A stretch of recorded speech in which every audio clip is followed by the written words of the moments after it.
The journey of 1,000 miles begins with a step. Nigeria is free. Yes, we are. Free from polio. 3 years gone and still counting. Congratulations, Nigeria. Congratulations, Rotary. Let's keep it at 0. Let's maintain the 0. Let's sustain it. Take action. Goodbye, polio. Goodbye, polio. Goodbye, polio. Goodbye, polio. Goodbye, polio. Goodbye, polio. Goodbye, polio. Today, Nigeria is free from polio through the contributive efforts of all Rotarians. Congratulations, Nigeria. Be a part of this history. Take action today by donating at www.endpolio.org.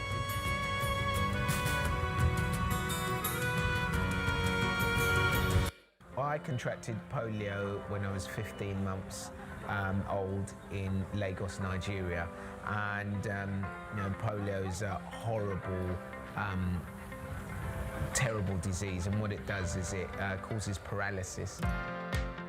It's hard to put into words what Rotary have done for this campaign. It's absolutely astounding. I don't think enough people know just how much money Rotary has put in, billions, since they began the Rotary campaign 30 years ago, and just how much work the Rotary members have put into raise awareness and to help vaccinate children all over the world. I think they're owed a massive thank you for what they've done, and I'll be there as an ambassador with Rotary all the way until the end.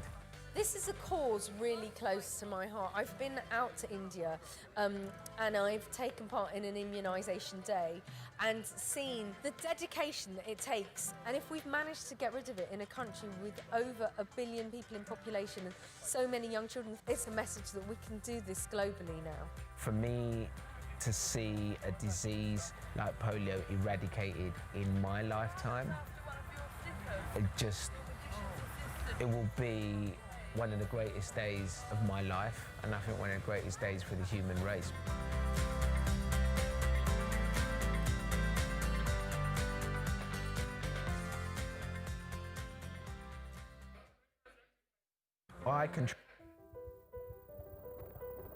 For each of us, there are moments that define us.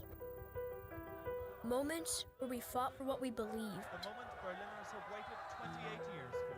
When we pushed the boundaries to the unknown.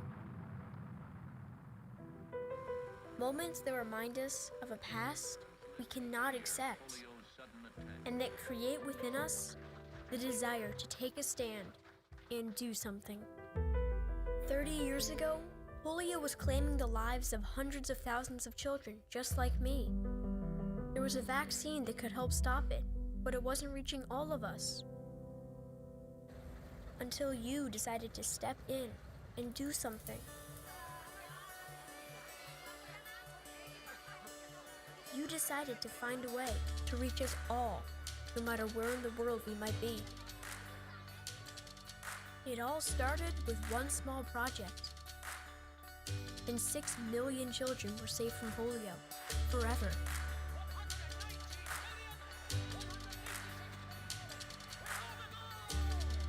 The world took notice, and things began to change.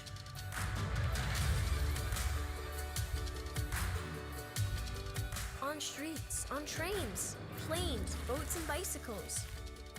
over deserts and rivers, mountains and valleys, through jungles and war zones.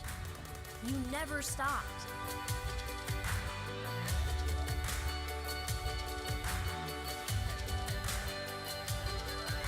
But it can't end here. We are this close, the closest that we've ever been. 3 countries remain, and we must continue to strive to reach every last child.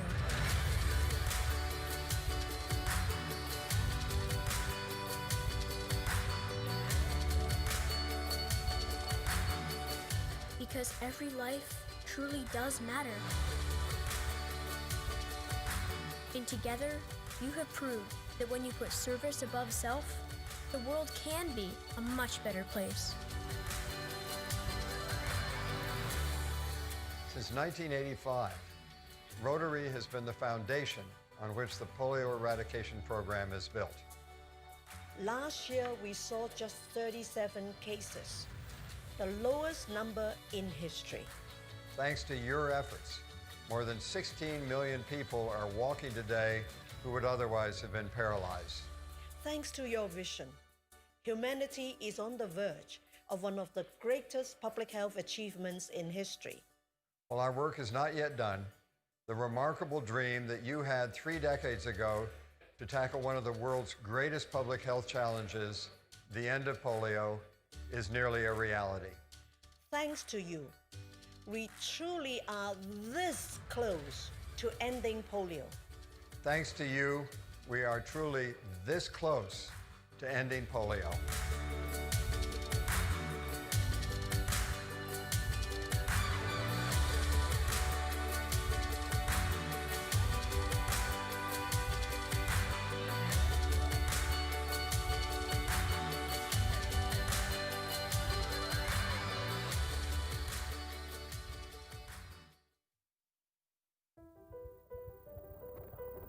For each of us,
Hello.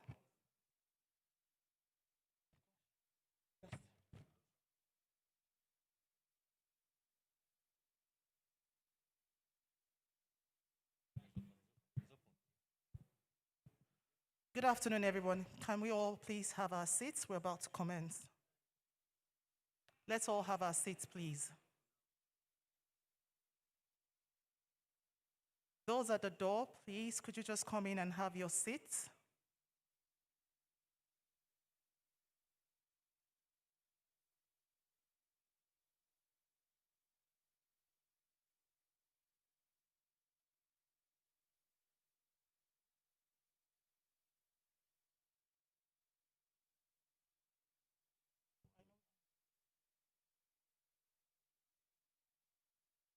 Can we clear the entrances, please, and just come in and have your seats? Everyone at the door.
Good afternoon, ladies and gentlemen.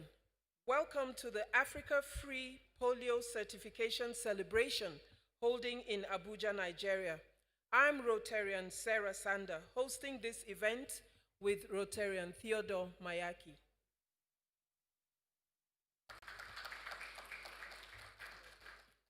May we rise for the national anthem, please.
Thank you. Please be seated.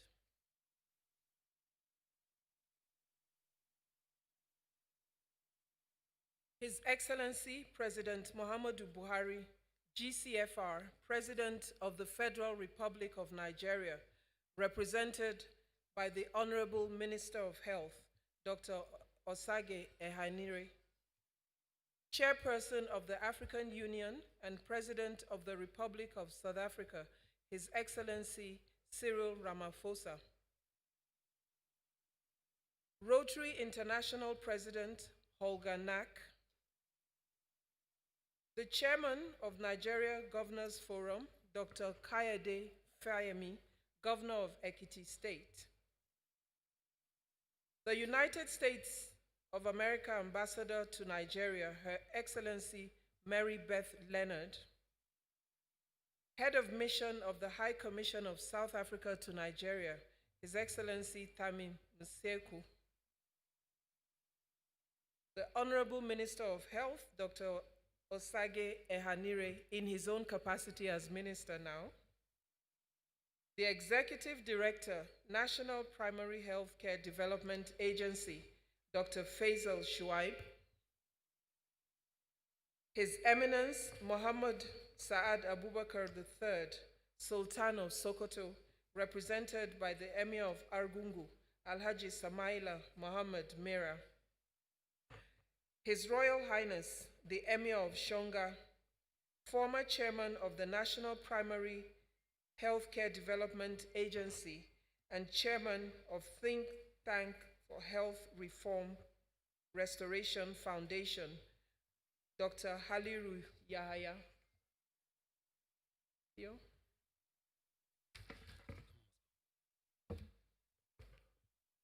May I especially recognize the presence of the Executive Director, National Primary Healthcare Development Agency, Dr. Faisal Shuaib.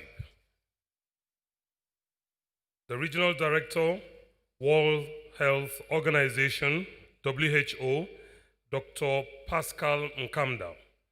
The Director, Bill and Melinda Gates Foundation, Dr. Michael Galway. The Country Rep, World Health Organization, WHO, Dr. Walter Kazadi Mulombo. The Country Rep, United Nations Children's Fund, UNICEF, Dr. Peters Hawkins. The Country Director, Center for Disease Control, CDC, Dr. Mahesh Swaminathan. The Chief Executive Officer, Aliko Dangote Foundation, Dr. Farouk Iya. Sir Dr. Emeka Ofo, Rotary International Ambassador, Rotary International Polio Ambassador to Nigeria, and the founder of Sir Emeka Ofo Foundation. Rotary International Celebrity Ambassador, Ali Baba. Rotary International Celebrity Ambassador, Aiken Sugar. Rotary International Celebrity Ambassador, Sani Danjau.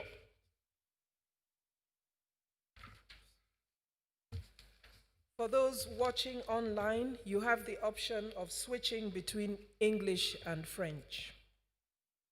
I'd like to continue the recognitions by recognizing someone whom we're all very proud of, past RI President Jonathan Majiagbe and his spouse, Ayo.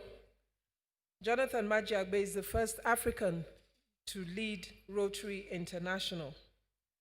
Past Rotary International President Raja Sabo. Past Rotary International President Kalyan Banerjee. Past Rotary International President John Germ. Rotary International Director Katereni Kotsali Papa Dimitru. Rotary International Trustee Chair K.R. Ravi Ravindra. Past Rotary International Director Brad Howard. The Chair International Polio Plus Committee Mike McGovern. Thank you all for joining us online.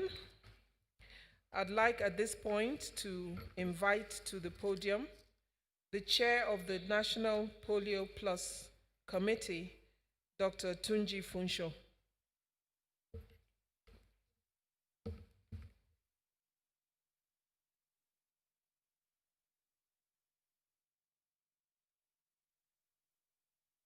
Thank you very much. You're all welcome to this very unique and historical occasion. On behalf of the Nigerian National Polio Plus Committee of Rotary International, I welcome you to this celebration. It's been a long time coming. I want to give gratitude to God for keeping all of us alive to witness this day. Many who started this journey with us are no more with us here today. It's been a long, tortuous journey with lots of highs and lows, a journey that started with Rotary's dream of a polio-free world in 1985. You see, we Rotarians are dreamers. Dreamers of the type that the famous Beatles group described in their famous song, Imagine. in the early 70s. Dreamers of a world at peace. Not only the peace of the absence of war, but peace in the true sense of the word. Food enough for everyone to eat, adequate health care for all, mothers giving birth safely, and their babies surviving to adulthood and having access to good quality education, and taking care of our planet to ensure that we bequeath to the generations unborn a planet that will continue to sustain us. Yes, Rotarians are dreamers.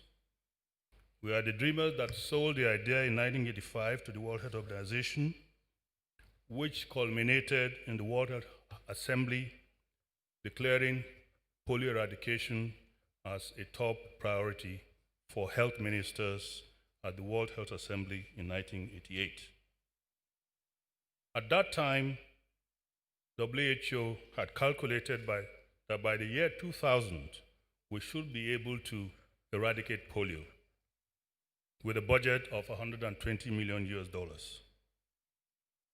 As usual, Rotarians reached and overtook their mark by raising almost $240 million US by 1987.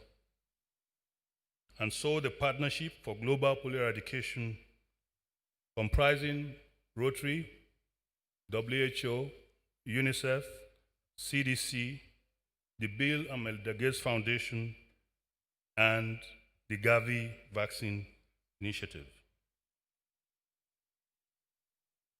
Our course for our partnership has grown in number beyond this group to many other agencies and partners who have contributed very, very largely to the development and the achievement of this historical event. This includes a lot of celebrities. We have some of them in the room today, our celebrity ambassadors. We started the daunting task of eliminating polio from the world, where at the time, 1985, 350 children in 125 countries were being afflicted annually by the wild polio virus. And here we are today with less than 200 cases by the end of the year 2019. This is a great achievement for the polio eradication effort. Another region of the world declared polio free. Perhaps we would not have reached this milestone at this time, but for the clarion call of President Mandela, spurred by the Rotary leadership. It was 4 years to the original target date of 2000 for world polio eradication, and the wild polio virus was still paralyzing 70,000 children annually all across Africa, and not a single mass immunization campaign had taken place. President Mandela joined Rotary's then President Herb Brown at a press conference to urge all African leaders to implement national immunization days. Later that year, Mandela launched the influential Kick Polio Out of Africa campaign with the 1996-97 Rotary International President, Louis Giaye, and the trustee of the foundation at that time, past RI President Rajendra Sabu, who until this day continues to support the program in Nigeria by coming in with surgeons who do polio corrective surgery and assist our polio survivors to make a much more meaningful impact in their lives and also in the lives of our nation. The response to that campaign was immediate. The campaign raised such awareness and commitment that at least 30 African countries organized their first national immunization days, and 420 million children received the oral polio vaccine in 1996 alone. The Madiba led by example and gave the polio drops to children himself. There has been many challenges on our way to reaching this milestone of an Africa free of polio, and this certification earlier this week by WHO. And some of them still pose a lot of difficulties: vaccine opposition, funding, unfriendly terrain, and insecurity, which posed and still poses a great challenge, great threat to our frontline workers who ensure the vaccine reaches our children, come rain or shine, flood, or threats to their lives.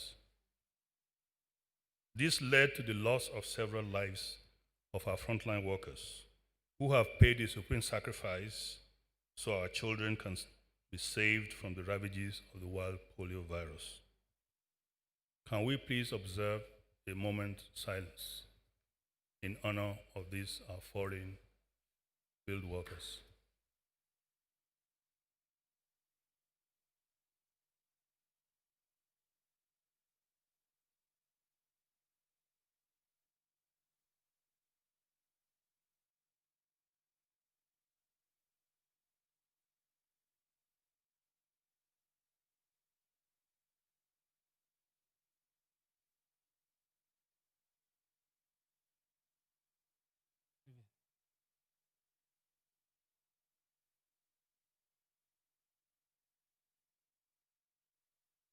We are at this milestone, please be seated.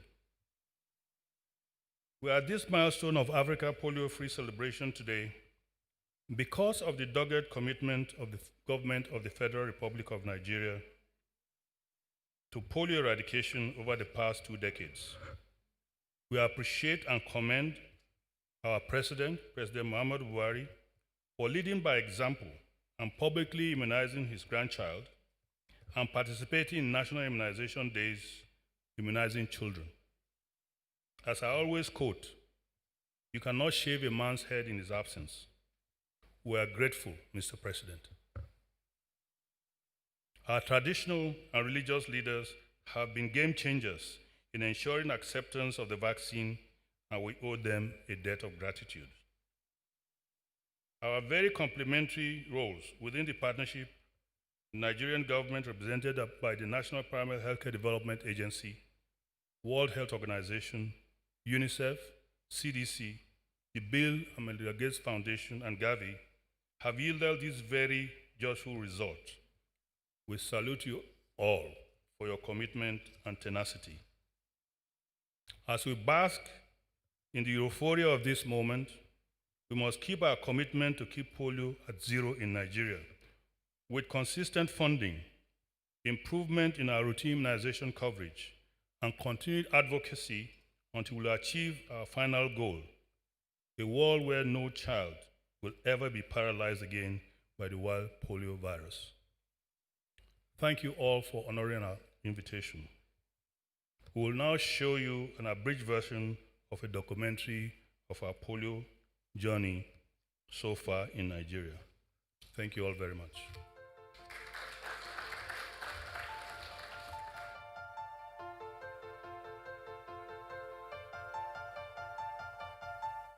Polio has ended in our country in a proud dawn for all Nigerians. Thank you, Rotary International, and all our End Polio campaigners for this great victory. For over 30 years now, there has been an all-out war against one of humanity's most debilitating diseases. Today, the world is celebrating victory over that same disease, poliomyelitis. Polio is an infectious disease caused by the polio virus, affecting many children under the age of 5 years. It is transmitted primarily through contamination of water or food. Although polio has no cure, it is easily preventable through the polio vaccine, which can protect a child for life when given multiple times. Routine immunization has proven very effective in many countries, yet historically, the wild polio virus ravaged hundreds of thousands of children globally, with resulting paralysis and other forms of lifetime disabilities. It became a serious global public health issue. At one point, the cases were surging, they would dip. We reached a year where Nigeria accounted for more than half of all the global cases in the world. Rotary International has been at the forefront of global efforts to end polio. Rotary has helped to immunize more than 2.5 billion children in 22 countries and so far contributed more than $2.4 billion towards the eradication of polio globally. If we must give Rotary one credit, they've been the best lobbyists to push the agenda forward. Everyone has to contribute. For the polio eradication efforts, they've done it consistently, from 1988, and they've been very consistent. The drive and determination of Rotary International to end the menace of polio saw it launch Polio Plus in 1985 as the first and largest internationally coordinated private sector support of a public health initiative. The Polio Plus initiative fundraising target of $120 million was exceeded by 100%. So when we introduced the immunization plus days, which included the add-ons, ITNs or measles vaccines, some deworming tablets, and actually Rotary International also contributed some of those items which were administered during those periods. In May 1988, the 41st World Health Assembly, held in Geneva, Switzerland, adopted a resolution for the worldwide eradication of polio. The occasion marked the launch of the Global Polio Eradication Initiative, spearheaded by national governments, WHO, Rotary International, UNICEF, CDC, and much later, the Bill and Melinda Gates Foundation.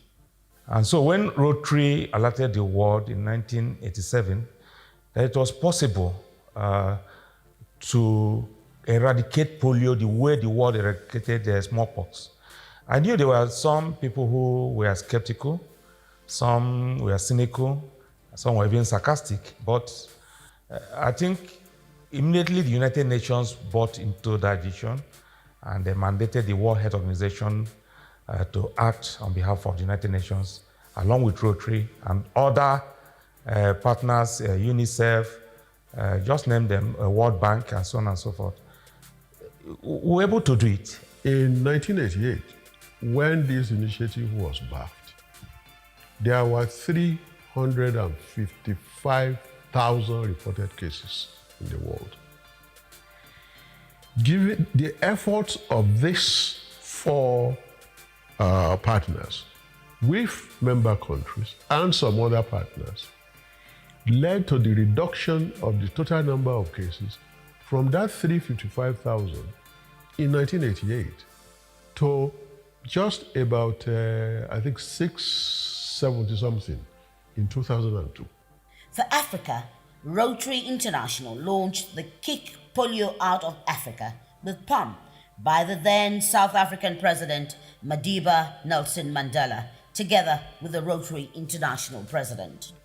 Polio is a disease that we can conveniently eradicate. It could have been done some years back. You don't need rocket science to eradicate polio. So it is our commitment to have a polio-free world. And that is why we are involved everywhere. That is why we are involved very deeply in Nigeria, because Nigeria happens to have been the remaining endemic country in Africa. And that is why Rotary is involved even in Pakistan and Afghanistan, the remaining two countries. So these like Rotary and so on were very much behind this support so that the vaccine would be available throughout the country.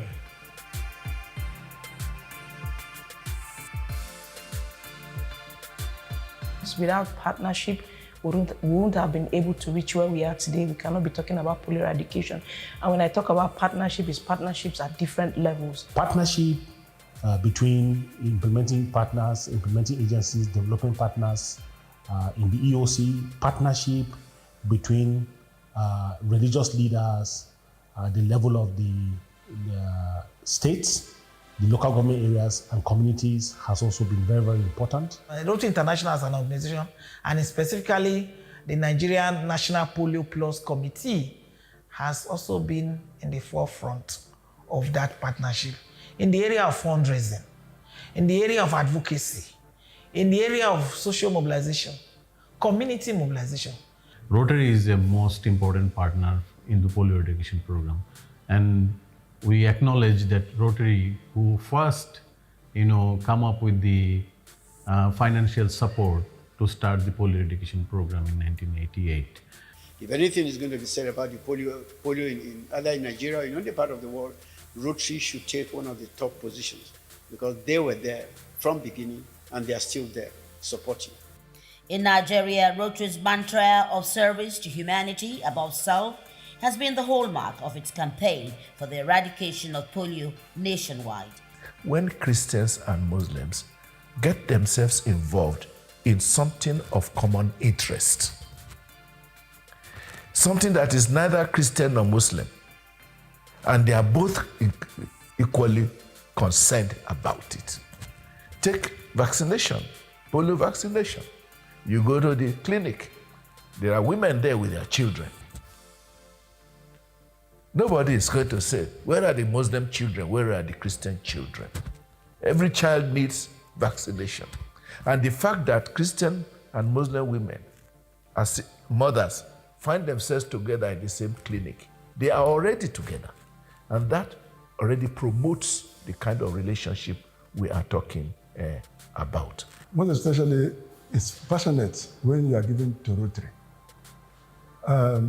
Knowing fully well that Rotary is an organization that does the right thing. Rotary has the structure, they have the contact, they have the personnel, they have the reach, and then the men that have interacted in Rotary has created additional confidence in me. Let me use the opportunity first to appreciate, on behalf of the Northern Governors Forum, to appreciate Rotary, because I knew a lot of efforts that were made by people, a lot of effort that were introduced by Rotary, and the commitments and also the sacrifices made by traditional rulers, especially traditional rulers in the North. It wasn't easy. It's important for all parents to bring their children to be vaccinated, to be immunized against polio. And we believe it's very important, and that's why we personally and physically administered this vaccine to these children. Such was Rotary's commitment to the cause that it took the combined efforts of over 200,000 Rotarian volunteers across the country who repeatedly immunized more than 45 million children under the age of 5 years. We had to form an interagency coordinating partner, ICC, because we needed all of us to be on the same page, join hands, and be able to do our work together. And Rotary mobilized talents, treasure, and time from around the world, and committed themselves to seeing the end of polio because it's eradicatable. We went out to talk to private health centers once we realized the need for people to have areas where we can immunize them. And that is the way we built it all up over the period. Rotary International was the spirit behind it, a moving spirit, in the sense that they gingered everybody and they encouraged the journey to this goal, all the travelers on this journey. At a time when interest was flagging, Rotary was always very actively involved in getting things moving. They played a key role in it.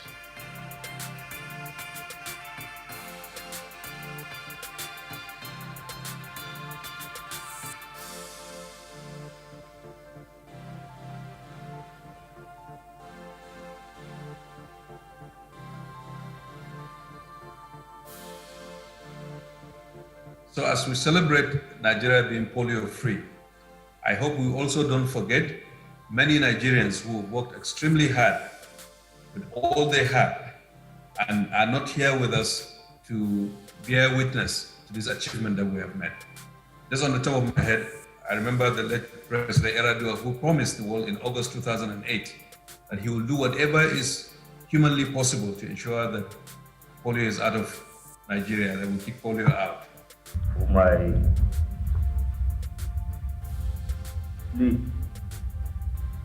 to all of us that we need to mount a vigilant campaign to undo the negative propaganda that followed the exercise of the proposal.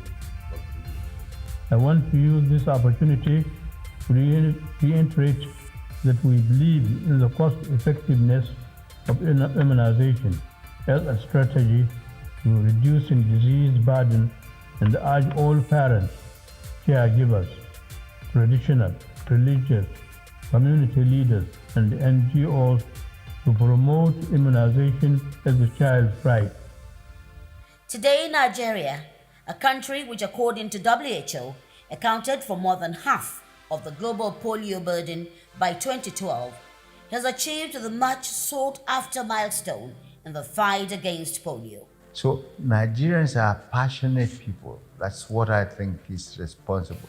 And once there is an innate feeling in them to be passionate, they are dedicated, they're committed, and they want to make sure none of their children suffer from this paralyzing disease. With the last reported case in 2016, wild polio virus is no longer endemic in Nigeria, as no new case has been recorded in the last 3 years.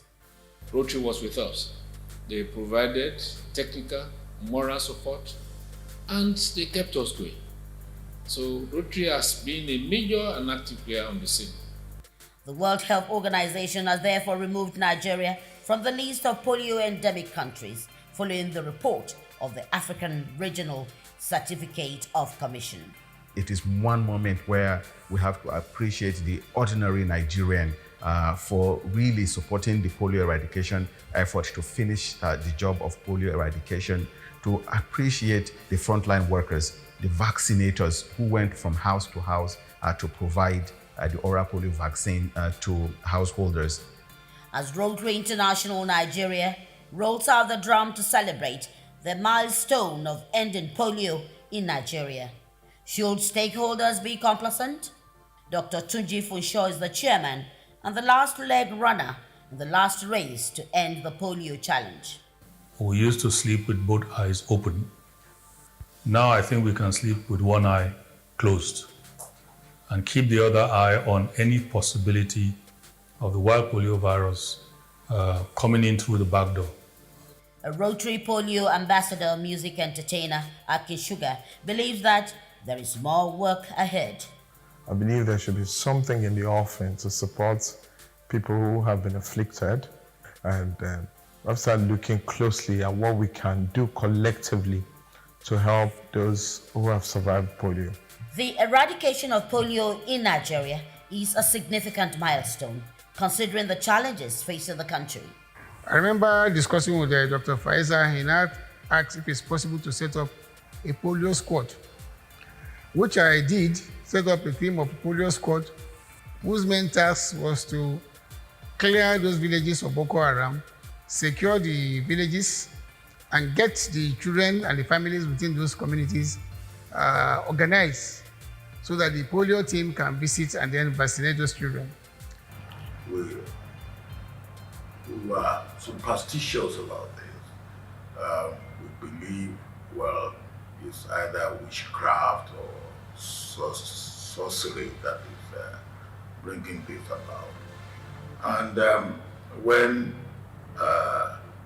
with the help of medical science, we found that this can actually be eradicated, the Rotary International took it upon themselves that one of the things they want to achieve is the eradication of polio. This milestone has economic, health, and other social benefits because it will signify one less threat to public health, and billions of naira in government funds will be saved. The fight against wild polio virus is over in Nigeria. The victory is won, and thanks to Rotary International and many other foot soldiers of this battle, the health workers, all of you, everybody is acknowledged, and I want to appreciate everybody who have contributed immensely. I think I will add by clapping to all of you and saying thank you for your contribution, thank you for Nigeria's success, thank you globally, thank you United Nations and everybody who have helped Nigeria to get out of this endemic. Thank you all. Most parts of the world, and indeed Africa in particular, has one less disease to contend with. But perhaps the greater lesson from this is that there is so much the world can achieve when we work together and put service to humanity above self.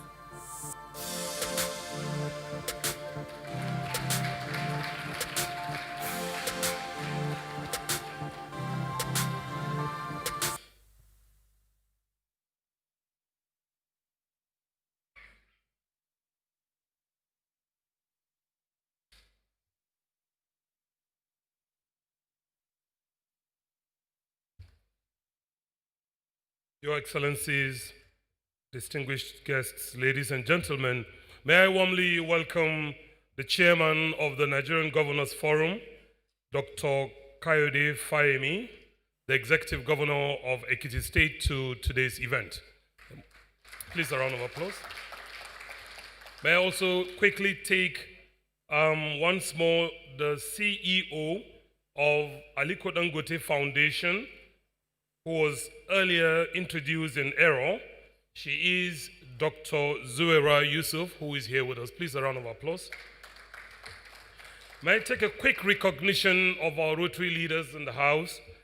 The District Governor, District 9125, Jumoke Pamimboye.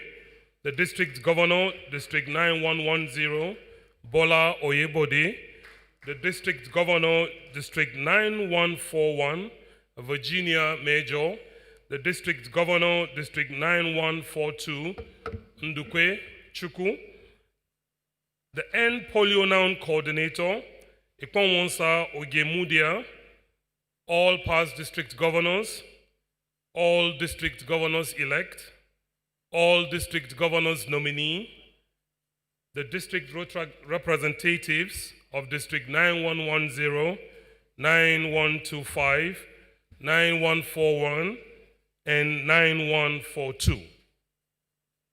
We also warmly welcome Rotarians in Nigeria, Rotarians in Africa, Rotary International, and Rotarians all over the world.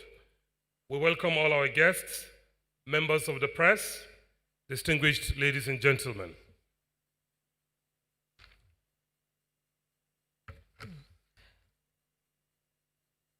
I'd like to introduce the International Polio Plus Committee Chair, Mike McGovern. His speech is virtual.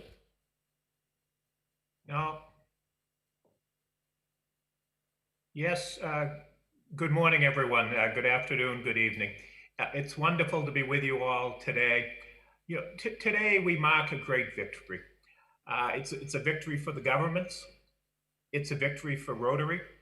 It's a victory for the partners. It's a victory for the frontline workers.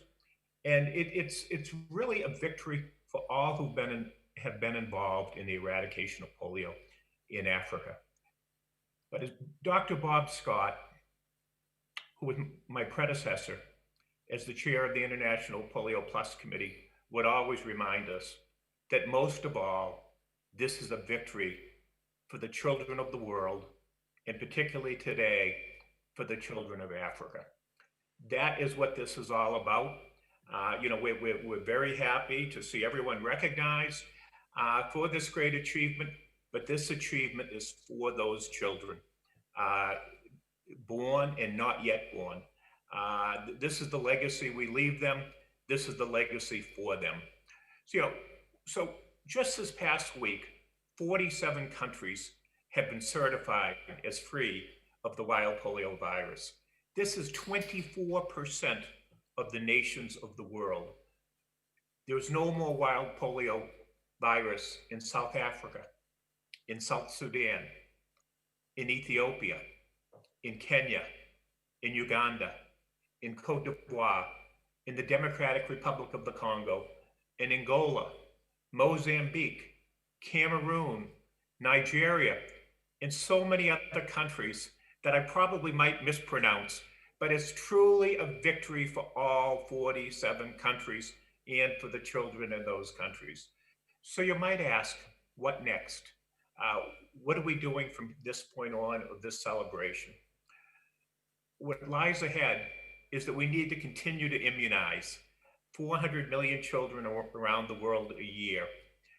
We need to get control, Rotary, our partners in the government, of the so-called circulating vaccine-derived cases that still do exist and need to be attended to and need to be followed by strengthening routine immunization. We need to continue surveillance to make sure that we're sustaining that polio-free world that we all seek. We need, as Rotarians, to continue to advocate to governments. We also need to continue to financially support the End Polio Now effort, as without financial support, we're not able to do this surveillance. We're not able to sustain the polio-free Africa that we so enjoy. You know, Rotary has supplied Rotarians, Rotary districts, Rotary clubs, Rotary individuals, just short of $1 billion to bring about this certification of a polio-free Africa, of the wild polio virus. You know, it's been an amazing journey, but again, it's not over. You know, soon we'll go over the $1 billion mark because we need to continue to do this. And you know, our goal was not simply to eradicate polio in 47 countries, to eradicate polio in any one country. Our goal is to eradicate polio throughout all the 195 countries of the world. Today, we have polio left in 2 endemic countries, and we also have 20 other countries that are not yet certified as free of the wild polio virus in the Eastern Mediterranean region of the World Health Organization. Going forward, our focus as Rotarians will be focusing on sustaining all of the countries that have been certified as free of the wild polio virus. Our focus will be continuing to extinguish these vaccine-derived cases. We will have a true focus, though, on Afghanistan and on Pakistan to ensure that all of this investment that all of us have made does not get stopped by just some errors in not completely fulfilling that which we need to do, which is to stomp out polio everywhere. In order to do that, we need to focus on local communities, because it's in the local communities where everything occurs that gets this done. We also need to ensure accountability and transparency. You know, Rotary is spending $150 million a year right now, of Rotarians' money and a match from the Bill and Melinda Gates Foundation. We need to make sure that those monies are spent wisely and that they move toward the ultimate goal, which is a world free of the wild polio virus. So I thank all of you for all that you have done to make those 47 countries, and particularly all of you in Nigeria, polio free. This is a wonderful day. It's a wonderful day for your continent. It's a wonderful day for the world. Thank you for all you do, and I look forward to working with all of you toward that day when we have a polio-free world. Thank you all very much. Please, a round of applause for him. Thank you. It gives me great pleasure to introduce a reverend gentleman, the doyen of Rotary in Africa and in the whole world, the only African who is a past Rotary International president, our own, their PRIP, Jonathan Madiagbe, Senior Advocate of Nigeria, who will give his remarks. Please, a round of applause for him. It is a great honor and privilege to be here. And the first thing is to give thanks to God for the grace to witness this day. I was on the board of Rotary International when the Polio Plus campaign started over 35 years ago. And I was one of the pioneer members of the International Polio Plus Committee. In that capacity, I was involved in all the activities as chair of the African Regional Polio Plus Committee. The campaign in Nigeria was a remarkable relay race of dedicated Rotarians. Late past District Governor Michael Okwechime passed the baton to late past District Governor Ade Adefeso, who on his passing gave it to Busui Onobolu, who handed over to past District Governor Dr. Tunji Funsho and his able team, who have successfully brought us to the finish line. I wish to pay tribute to these committed and hard-working local Rotarians, and also to the international volunteers who traveled to Nigeria to participate in the eradication efforts.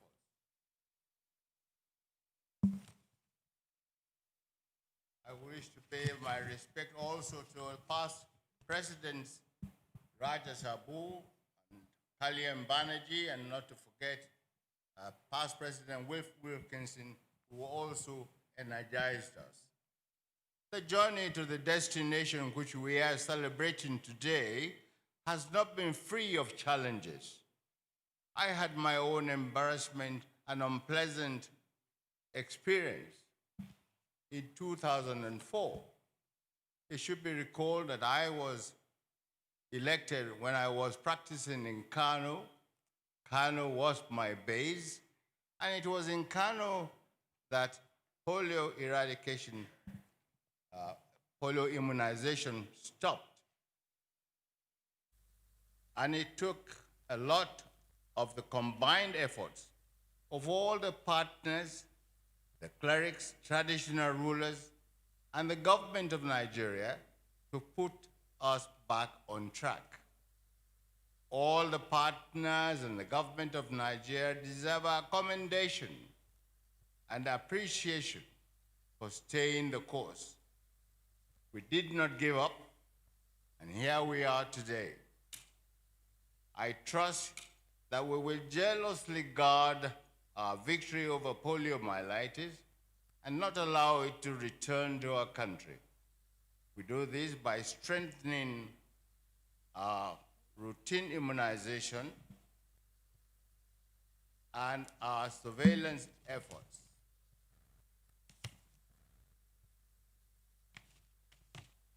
I pray also that very soon we will be able to celebrate with Afghanistan and Pakistan when they too would have kicked polio out of their countries.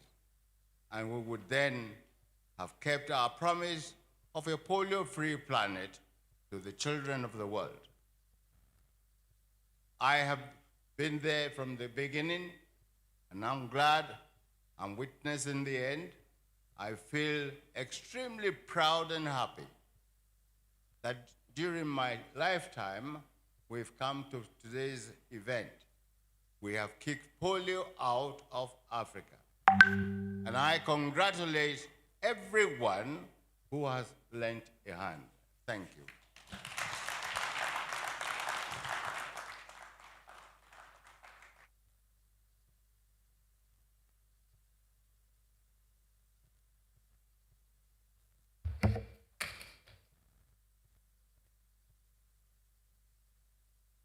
Thank you very much, past Rotary International President Jonathan Majiagbe. Next to speak via Zoom is the Rotary International Trustee Chair, past Rotary International President Ravi Ravindra. My dear friends, in a dark year, at the end of a stormy decade, in the middle of a destructive pandemic with no end in sight, we have been given a ray of sunshine. And this glimmer of hope comes from Nigeria, on the day when the African region is officially declared free of wild polio virus.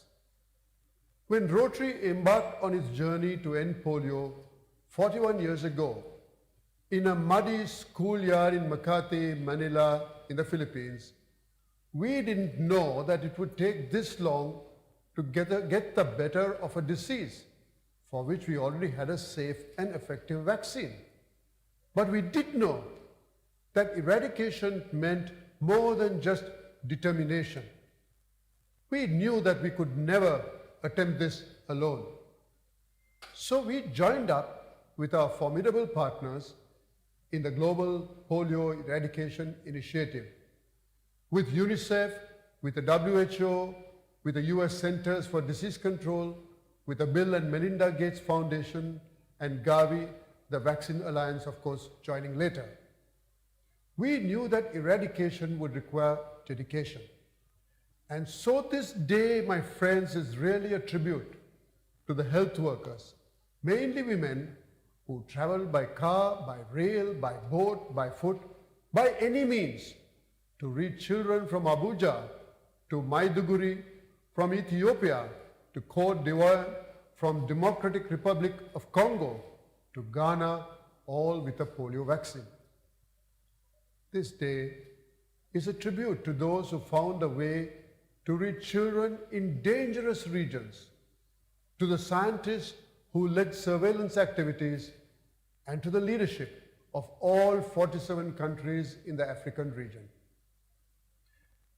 This month is a tribute to the late Nelson Mandela, for in 1996, Louis G.I., then Rotary International President, and Raja Sabu, then Rotary Foundation Chair, were in Johannesburg, pinning the End Polio Now pin on Mr. Mandela, on his lapel, to celebrate the launch of the Kick Polio Out of Africa campaign. Today is a tribute to Rotary members who have contributed nearly $890 million and countless volunteer hours to eliminate polio in this region. It is a tribute to the 10,552 members spread across 402 clubs in Nigeria who have delivered vaccines, raised awareness, and persevered despite setbacks and despite the challenges of reaching children in the most difficult places, such as Borno State. Now, I know some of you may be thinking that we should not be celebrating today, while we still are in the midst of this deadly disease from which so many are suffering. But celebrate we must the values which have taken us this far against polio, the values of protecting our human beings, of equal opportunities for vaccination against disease and primary health care, of building an infrastructure against public health threats which cross borders. These are all the values which will also define our success in the struggle against the coronavirus. Indeed, the infrastructure created by the polio program, from the vast surveillance and laboratory networks to the hundreds of thousands of local health workers, is already being used to counter COVID-19. This investment in the polio eradication effort is nothing less than an investment in a healthier world, a more compassionate world, and one that is better prepared for future threats. So I hope you celebrate today in the hope that the future generations will look back on this moment as the beginning of a better year, at the start of a bright decade, defined by the fulfillment of our promise to protect every human being from a preventable disease. Thank you. My dear friends, in a dark year,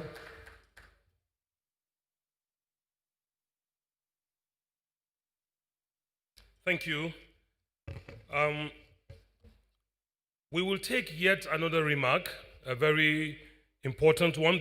Before then, permit me to correct the introduction of the Regional Director for the World Health Organization for Africa, which is Matshidiso Rebecca Moeti.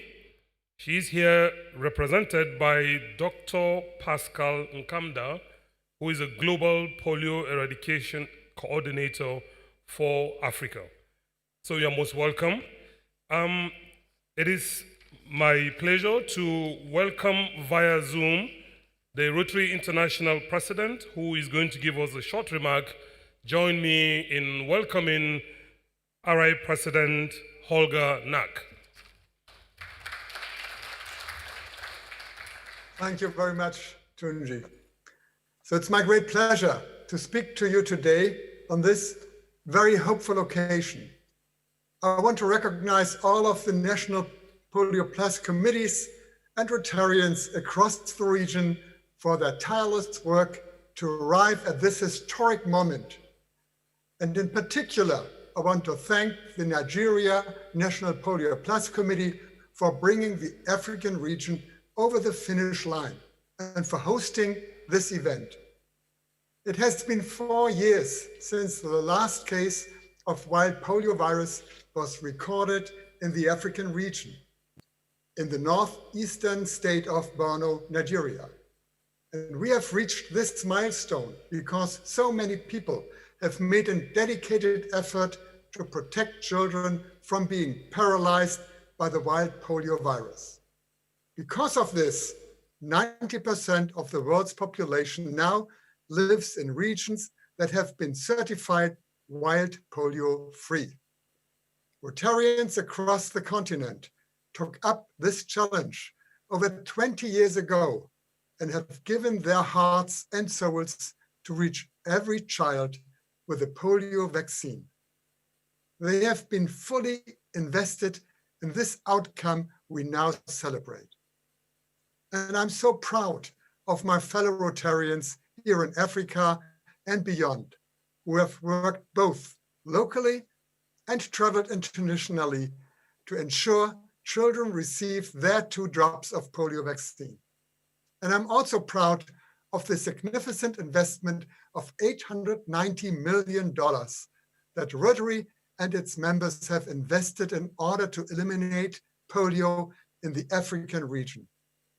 By raising funds for polio eradication, advocating with world governments and national leaders and local leaders, holding events and fundraisers for World Polio Day, and raising awareness, Rotarians in the African region and around the world have made an indelible impact in the fight to eradicate polio. When we faced obstacles to immunizing children, Rotary members and our partners in the Global Polio Eradication Initiative found innovative ways to reach children in hard-to-access locations. They took significant personal risk to continue their efforts in conflict-affected areas. And they showed incredible determination in reaching populations of young, displaced children who moved in and out of camps in search of safety and security. We joined with President Mandela in 1996 to kick polio out of Africa. Since then, 9 billion doses of oral polio vaccine have been provided, immunizing hundreds of millions of children in 47 countries. But the statistic that means the most to me is 1.8 million. That is the number of children who have been saved from this terrible virus because of our efforts. And that number will continue to grow. The work we have done in eradicating polio will echo through the generations, saving millions of more children, some of whom someday will be lucky enough to have never heard of polio. Our polio efforts leaves behind a public health infrastructure that is providing broader health services to communities in need and is protecting children from other vaccine-preventable diseases. And we hope that soon this infrastructure can help distribute a COVID-19 vaccine, perhaps preventing millions of deaths. This is a great day, and we should be proud, but we cannot rest until we clear the final hurdles. There are still pockets of children who aren't getting the polio vaccine, leading to outbreaks over circulating vaccine-derived polio. To stop these outbreaks and prevent wild polio from re-emerging, every child must continue to be reached and vaccinated. Until polio is wiped out of the face of the earth, Africa and every continent in the world will face the risk that it will return. And we must finish the job in Pakistan and Afghanistan to keep our promise. The promise that we made to the world's children. The sooner, the better. These are major tasks we need to complete. We need resources to make it happen. Rotary members must continue to raise $50 million a year so we can keep children in Africa protected and eliminate the wild polio virus in Afghanistan and Pakistan. It's the job we can and will, but only if we keep pushing forward. We must keep up our hard work and continue our generosity and commitment. But today, we celebrate. This is a major step in our journey to a polio-free world. We would not have been here today without the support of our Rotary members, donors, and the heroic effort of healthcare workers. The best way we can honor this dedication is to see the fight through the end. Thank you for all your hard work, and again, congratulations. Thank you.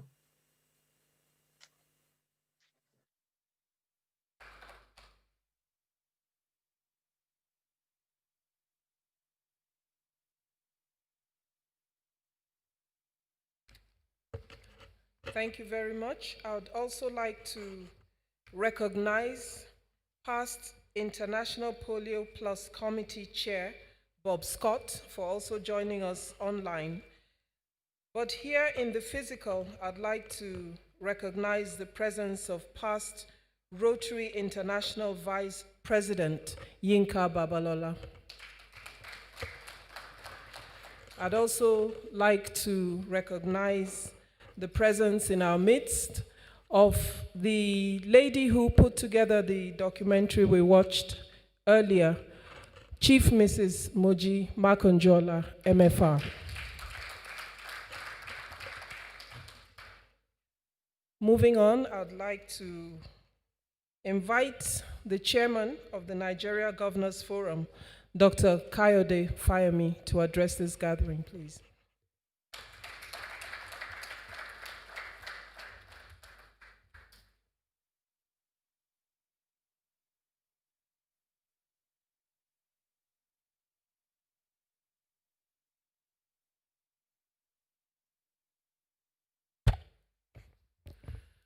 Good afternoon, Excellencies, distinguished leaders of Rotary, and distinguished ladies and gentlemen. In the year 2004, I was a visiting professor at an American university, Northwestern University in Evanston, Chicago. That year also coincided with the time that one of the most distinguished leaders of Rotary and the first Rotary International president from Africa, who you just heard from, was in Chicago as the president of Rotary International. And that was when I met Chief Majiagbe, SAN, because a colleague of mine in Evanston mentioned to me that the Rotary International president is from your country. And what an irony that he had to be in the United States that I met him, even though he has such a distinguished career in the legal field and as Rotary International president in Nigeria and Africa. So I grew much more interested in what Rotary really means to all, and became aware of the extensive work that Rotary has done across the world, not just in Africa, and on eradicating polio. So in the year 2010, when I became governor in my state and joined the Forum of Governors, this was the #1 issue on the agenda of Nigerian governors. And the role that Rotary has been playing in helping to lead the campaign against eradicating polio was very well known. You may wonder, if I was governor in the year 2010, why I'm still governor in the year 2020. That's a story for another day. What's important is to really express to this audience and to Rotary International our immense gratitude for the work that it has done in collaboration with many others, the WHO, the Bill and Melinda Gates Foundation, the Aliko Dangote Foundation, and many other institutions that have come together to work with us in the Nigerian Governors Forum and with other partners in ensuring that polio becomes history in our country. And to do this at a time that we're confronted with another pandemic that is ravaging the world is a statement of hope that we will not be conquered by COVID-19. And as a COVID-19 survivor myself, I know it's not a death sentence. I know that the way we've boldly confronted poliomyelitis, we shall confront COVID-19 and come up with a vaccine that has done the magic that all the players here have done for Nigeria, for Africa, and hopefully for Pakistan and Bangladesh. And Afghanistan in the not too distant future. I want to stress the fact that the Nigerian government has been at the forefront of this. Yes, we've had to confront in the course of it the challenges of tradition and culture, but our traditional leaders have also been at the forefront with institutions like Rotary. And we stand ready to continue to work with Rotary International in other areas and on other issues that would continue to strengthen Rotary's commitment and our commitment to humanity. Thank you. God bless you all.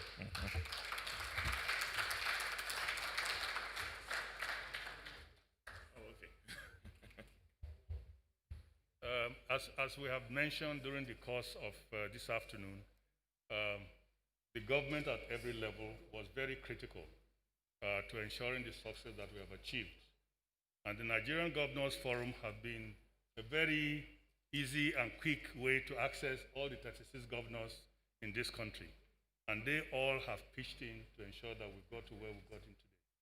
So as a consequence, we would like to appreciate you with this Africa Polio-Free certificate for the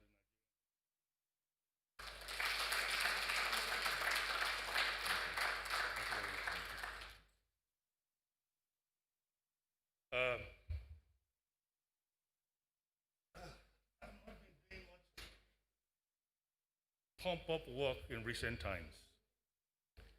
We're celebrating also, we are recognizing today our partners and individuals who have assisted us in no small way to ensure that we got to this milestone. Our main motivator, as I mentioned in my speech, and quite a few other Rotary leaders have mentioned the same, is President Nelson Mandela. I am very sure that without him, without that campaign that galvanized African leaders in 1996 to start massive immunization campaign, the story may have been different. So, on behalf of Rotary International, I would like to present this award to President Nelson Mandela posthumously for giving us that needed push to get us here. Thank you very much. Please convey our gratitude.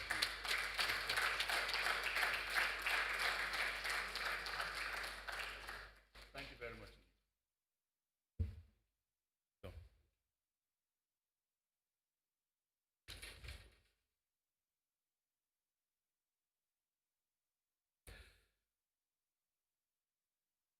It gives me great pleasure, Your Excellencies, distinguished guests, ladies and gentlemen, to invite the President of the Federal Republic of Nigeria, His Excellency Muhammadu Buhari, GCFR, who is here, ably represented by the Honorable Minister of Health, our own dear Professor Osage Ehanire. Please, could we put our hands together for him?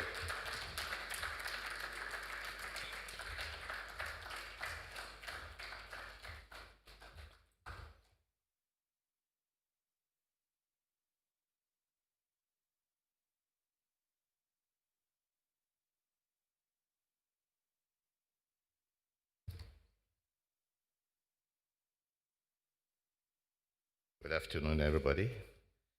We are here today celebrating the polio-free event for Nigeria and for Africa.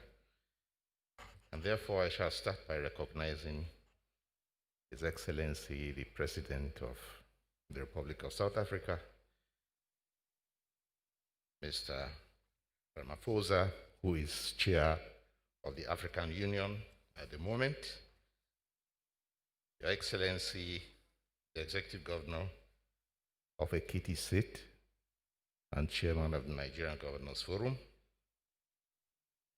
the President of Rotary International, and all members of the Rotary family, district governors, and in particular, the national lead of the Polio Plus Committee for Rotary International,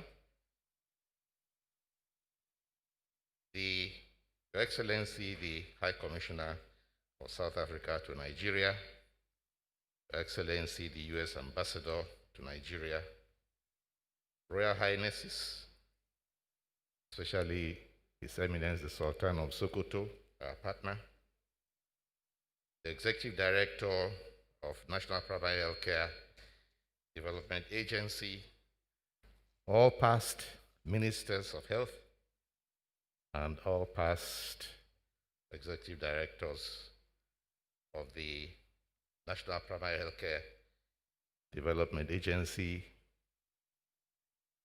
gentlemen of the press, ladies and gentlemen. I speak on behalf of His Excellency, the President of the Federal Republic of Nigeria,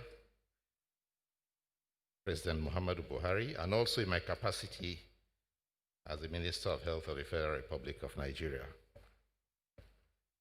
I am privileged and delighted to present this message to you on behalf of His Excellency, President Muhammadu Buhari, GCFR, as we gather on this august occasion to celebrate the certification of Nigeria, and with us, the continent of Africa as polio-free. Our own certification, we well know, is the result of the collective efforts of many devoted and enthusiastic individuals and organizations who believed in the vision of a polio-free Nigeria and a polio-free Africa, and went over and beyond the ordinary to add value to the ideal. It is a good example of what we can collectively as a people achieve when we work together. The achievement could not have been possible without the participation of certain parties.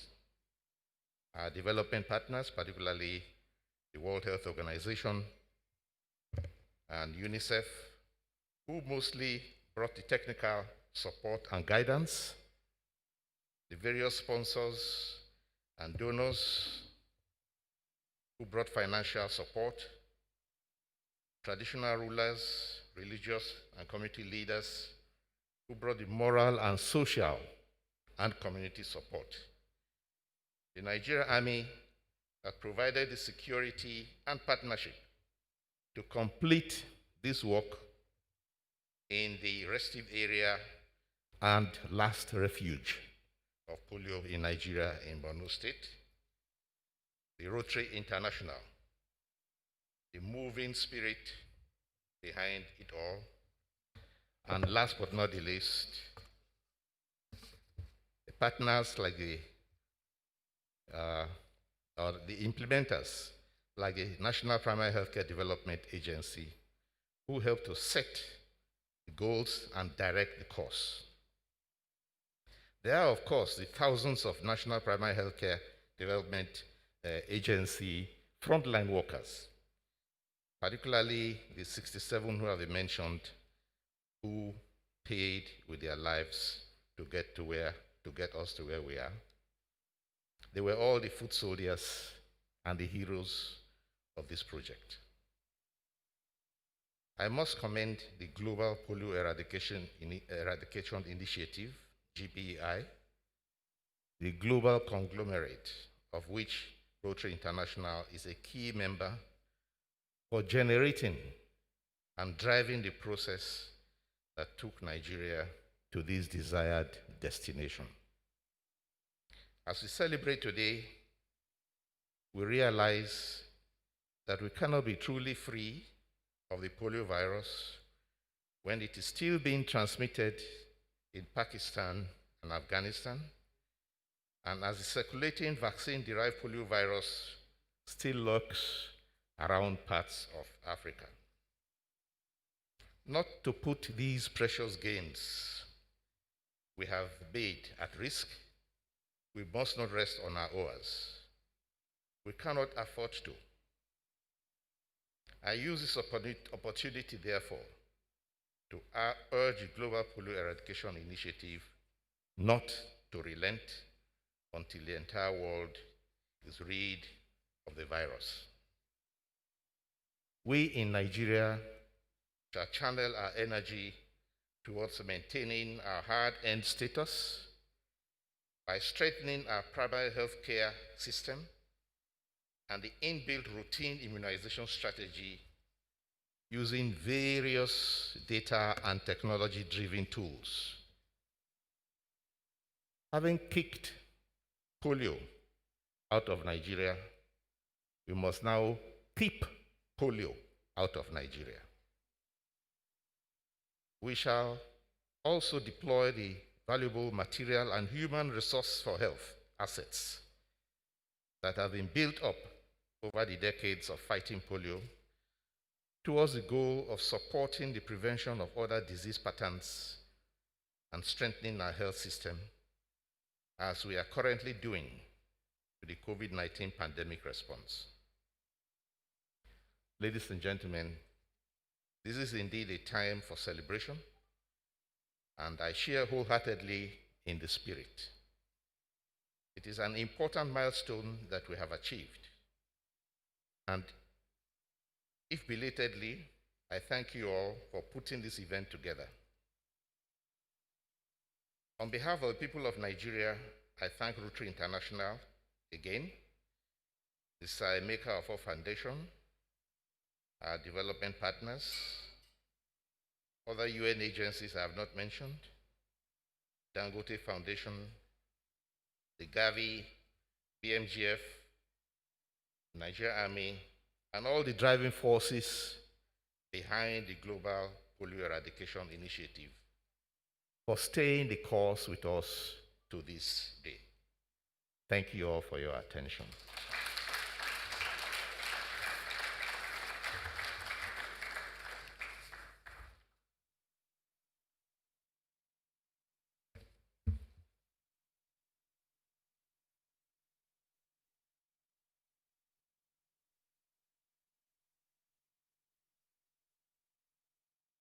President, and we have appreciation for President Muhammadu Buhari. President, please now hand this over. Thank him for his leadership, getting us where we are and for the continent.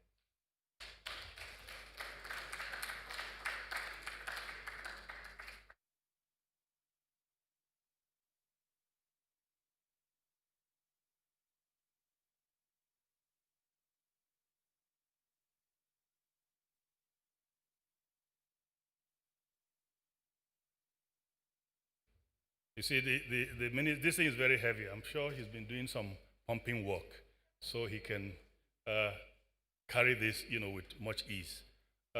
Because of the dual role here, these plaques are for our major organizational partners. So this plaque is presented to the Ministry of Health for their steadfastness and perseverance and persistence to ensure that the wild polio virus is eradicated from Nigeria. Thank you very much.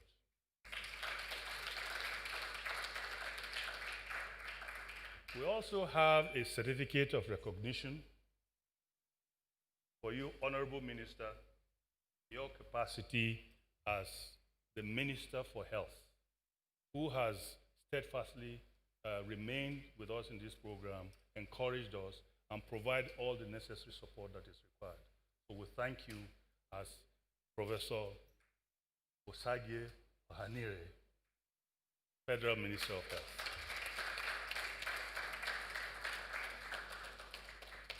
Thank you very much.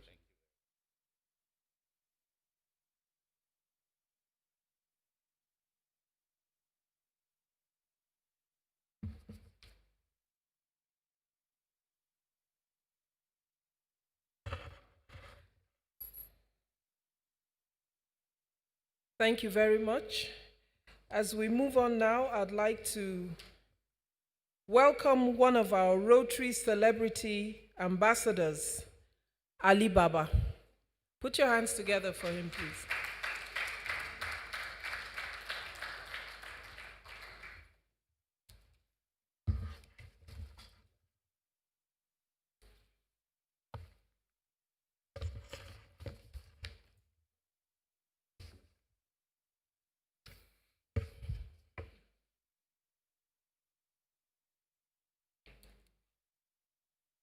Your Excellencies, first I want to say thank you for finding me worthy to be part of the selected people to be ambassadors.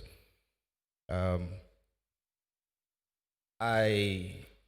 want to say thank you again on behalf of the future of Nigeria, because some of these children could as well be the people who will find the cure for cancer, the people who will find the cure for anything. They could probably be the ones that will bring Nigeria a World Cup or bring Africa the World Cup. But when challenges like this happen and this kind of issue affect them, then it becomes a really daunting task to think about. Ladies and gentlemen, I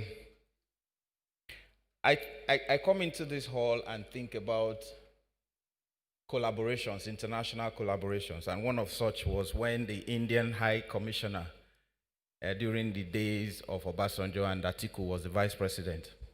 In this hall, normally when you have collaborations like that, people always offer something to the countries, and so they had the Diwali, and they brought an Indian magician, a snake charmer from Mumbai, in this hall, and we were set up like this. Atiku was on the high table, Ogbe was here, and it was time for the magician to perform. And so I introduced him. I said, Your Excellencies, distinguished ladies and gentlemen, courtesy the Indian High Commissioner and for international collaborations and support, there is a snake charmer all the way from Mumbai, Mr. Pandey. He will come and perform and do magic with his snake. And so Atiku and everybody clapped. A whole vice president, he clapped because he wanted to see the performance. And I walked to the side and I saw Mr. Pandey walk up to me. And I said, Go on. And they said, Big problem. I said, What big problem? He said, I can't find the snake. I said, You can't find the snake as if you didn't bring it to the hall. He said, I brought it to the hall. The bag is empty. I said, the bag is empty and the snake is outside the hall. He said, I think it's somewhere in the hall. So I got up. I said, stay where you are. So I came to the back of Atiku. And I told the ADC, I need to send a message to Atiku. So I came behind him. I said, Excellency. He said, Yes, the snake charmer. I said, That's the problem, sir. Oh, he didn't come. I said, He came. And so let him perform. I said, Big problem, sir. He said, What? I said, We can't find the snake. He said, He didn't bring it. I said, It's here. He said, Take the national anthem. Let's leave here.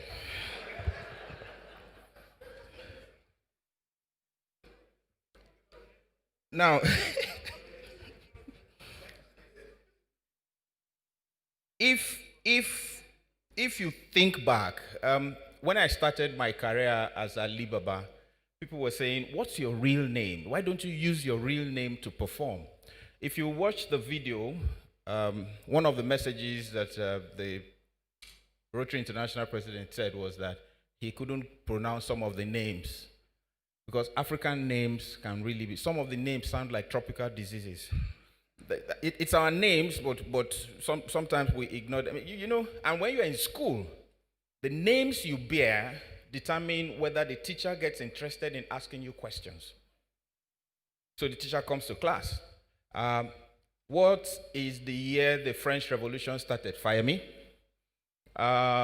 In what year did America get their independence? Osage.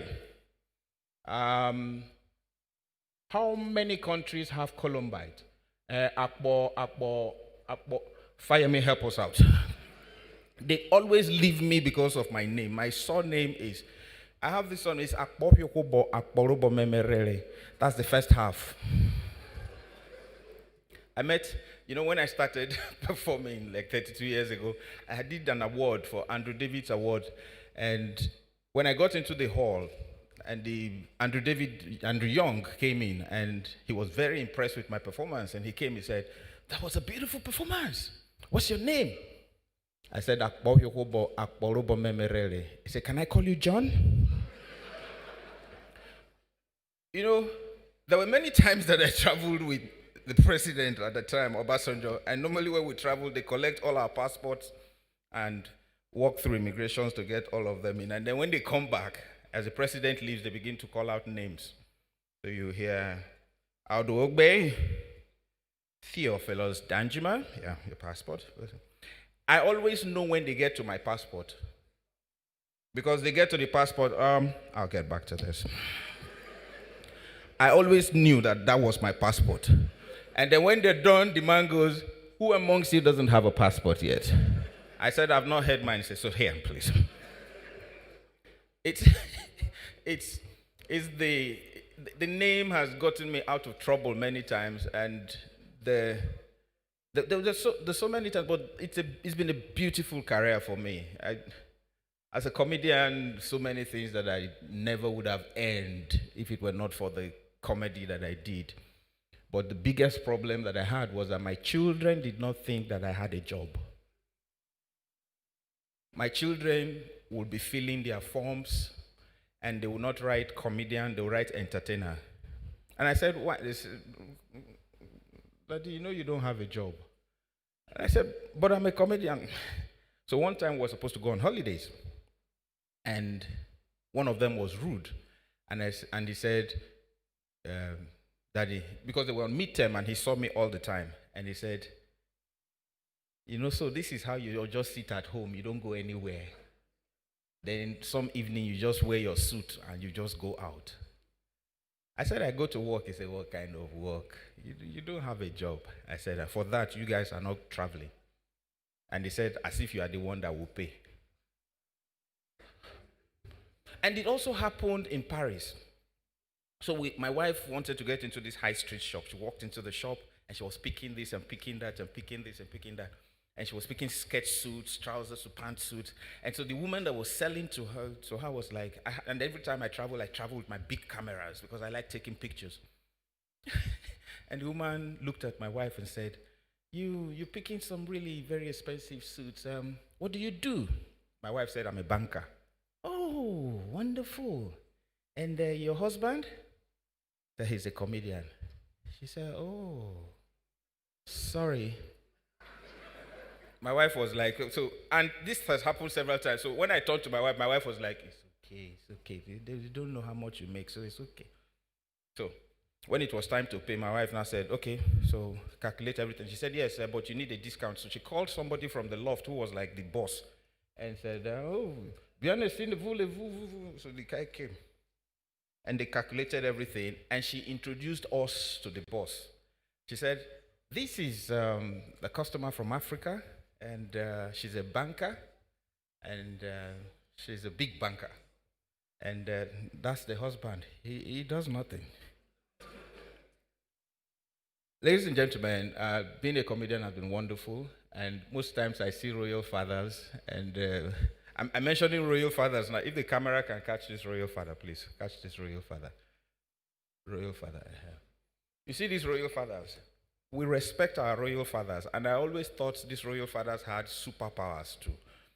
Until one time we were on a plane, and there was turbulence. And it was the Oba of Lagos. And so when the plane was going, brrr, brrr, and I said, Kabiesi, what are we? He said, keep quiet. Oh. Only God is Kabiesi. God is the ultimate king. There's no king as God. Please, until we land, don't call me Kabiesi on this flight. But in all, ladies and gentlemen, we want to give thanks to the man upstairs, the man that makes everything possible and brought us here. Thanks to everyone that has worked together. Thank you.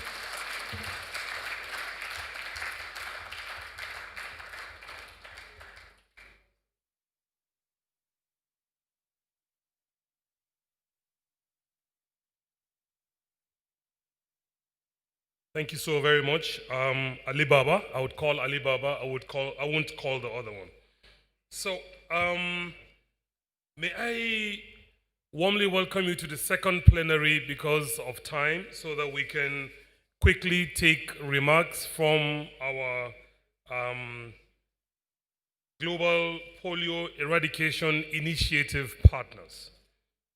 And to set the ball rolling, it is my pleasure to welcome Her Excellency Ms. Mary Beth Leonard, who is the U.S. Ambassador to Nigeria. Please, could we put our hands together for her? Thank you.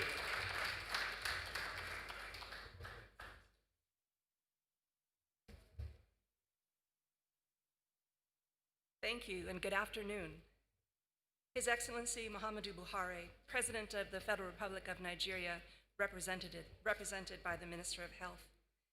His Excellency Cyril Ramaphosa, South African President and Chairperson of the African Union, represented by his Ambassador. Dr. Fayemi, Chairman of the Nigerian Governors Forum. Mr. Holger Knack of Rotary International President.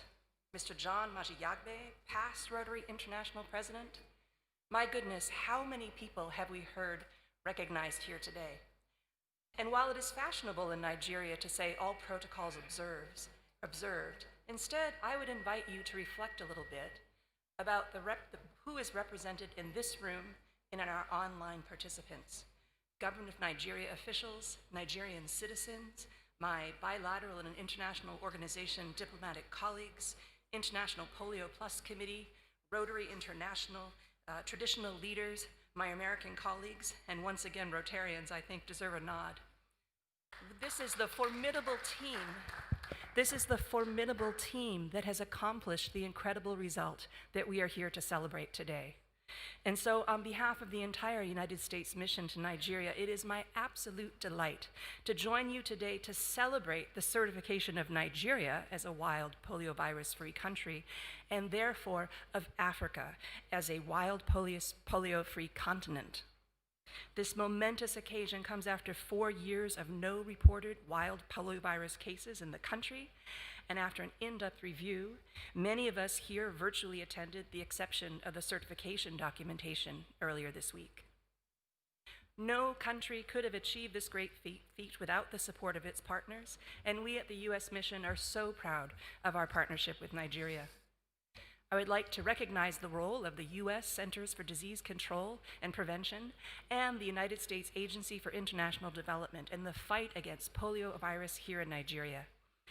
These agencies have been at the forefront of polio eradication efforts in the country, having invested more than $220 million toward the effort over the years. The Global Polio Eradication Initiative Public-Private Partnership, which includes the World Health Organization, UNICEF, the US CDC, Bill and Melinda Gates Foundation, Rotary International, and Gavi, has also played a pivotal role in the change we have seen in the polio landscape in Nigeria. That said, we still have work to do. Achieving certification is just one step towards the complete eradication of the disease. With the ongoing circulating vaccine-derived polioviruses, it is critical that the country's disease surveillance system quickly detects diseases and allows for prompt responses. Routine immunization in the country must also continue and expand. I also wanted to share today that I learned firsthand how the quest to eradicate polio has captured the minds of young people in my country, and with a Rotary connection even. A few weeks before I arrived in Nigeria, I went to the Florence Sawyer School in Bolton, Massachusetts, to talk to middle school students about my path from being a young student in Massachusetts to a career in the U.S. Foreign Service. When I pulled up at the door, I discovered that I had arrived on Purple Pinky Day, when students would get their finger dipped in purple ink if they made a financial contribution to Rotary's anti-polio campaign through the Neshoba Valley Rotary chapter. They knew I had just been sworn in as ambassador to Nigeria, and they knew all about Nigeria's quest to achieve what we are all celebrating here today. I got a purple pinky that day too, and I'm sending a note to the Florence Sawyer School to let them know that Nigeria achieved its goal of being wild polio virus free, and that I saluted their modest financial contribution, yet passionate commitment to that quest at this event here today. I recognize that the government of Nigeria has strategies in place to ensure the gains made in the polio eradication efforts are not lost, and that there are strategies in place to sustain the momentum reached in achieving this certification.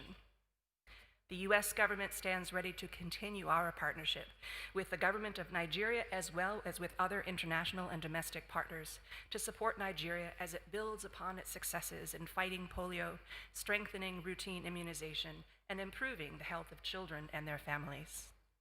I congratulate the government of Nigeria for its outstanding commitment and efforts toward removing Nigeria from the wild polio endemic list, and look forward to our continued collaboration to improve the health and well-being of the Nigerian people. Thank you all for your kind attention and your committed dedication to a wild polio virus-free world. Thank you.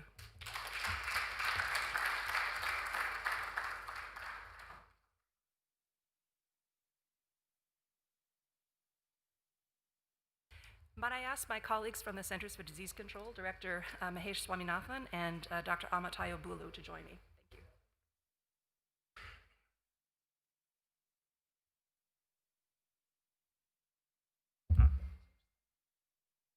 you. Thank you very much, for the support. The support of the American government goes through many of the agencies of the American government, in particular in Nigeria, USAID and CDC.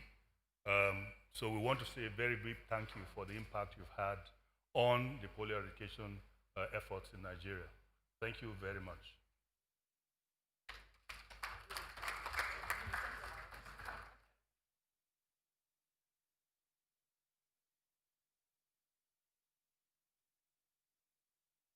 And this is a personal certificate to Mahesh for his own individual singular effort within the organization of CDC getting us this far. Thank you very much.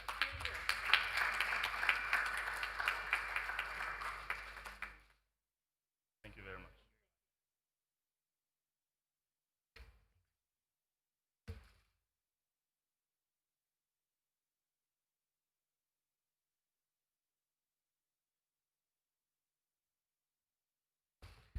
Still taking messages from our partners, I'd like to invite Dr. Walter Kazadi Mulombo, the World Health Organization country rep.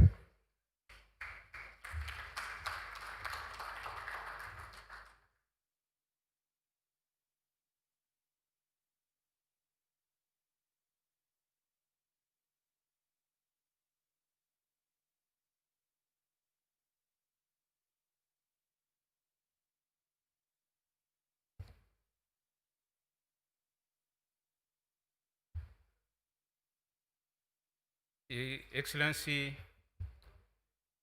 Mr. Muhammadu Buhari, President of Federal Republic of Nigeria, here represented by the Minister of Health. His Excellency Cyril Ramaphosa, South African President and African Union Chairman, here represented by the High Commissioner for South Africa. The Executive Director, National Primary Healthcare Development Agency, Dr. Faisal Shab,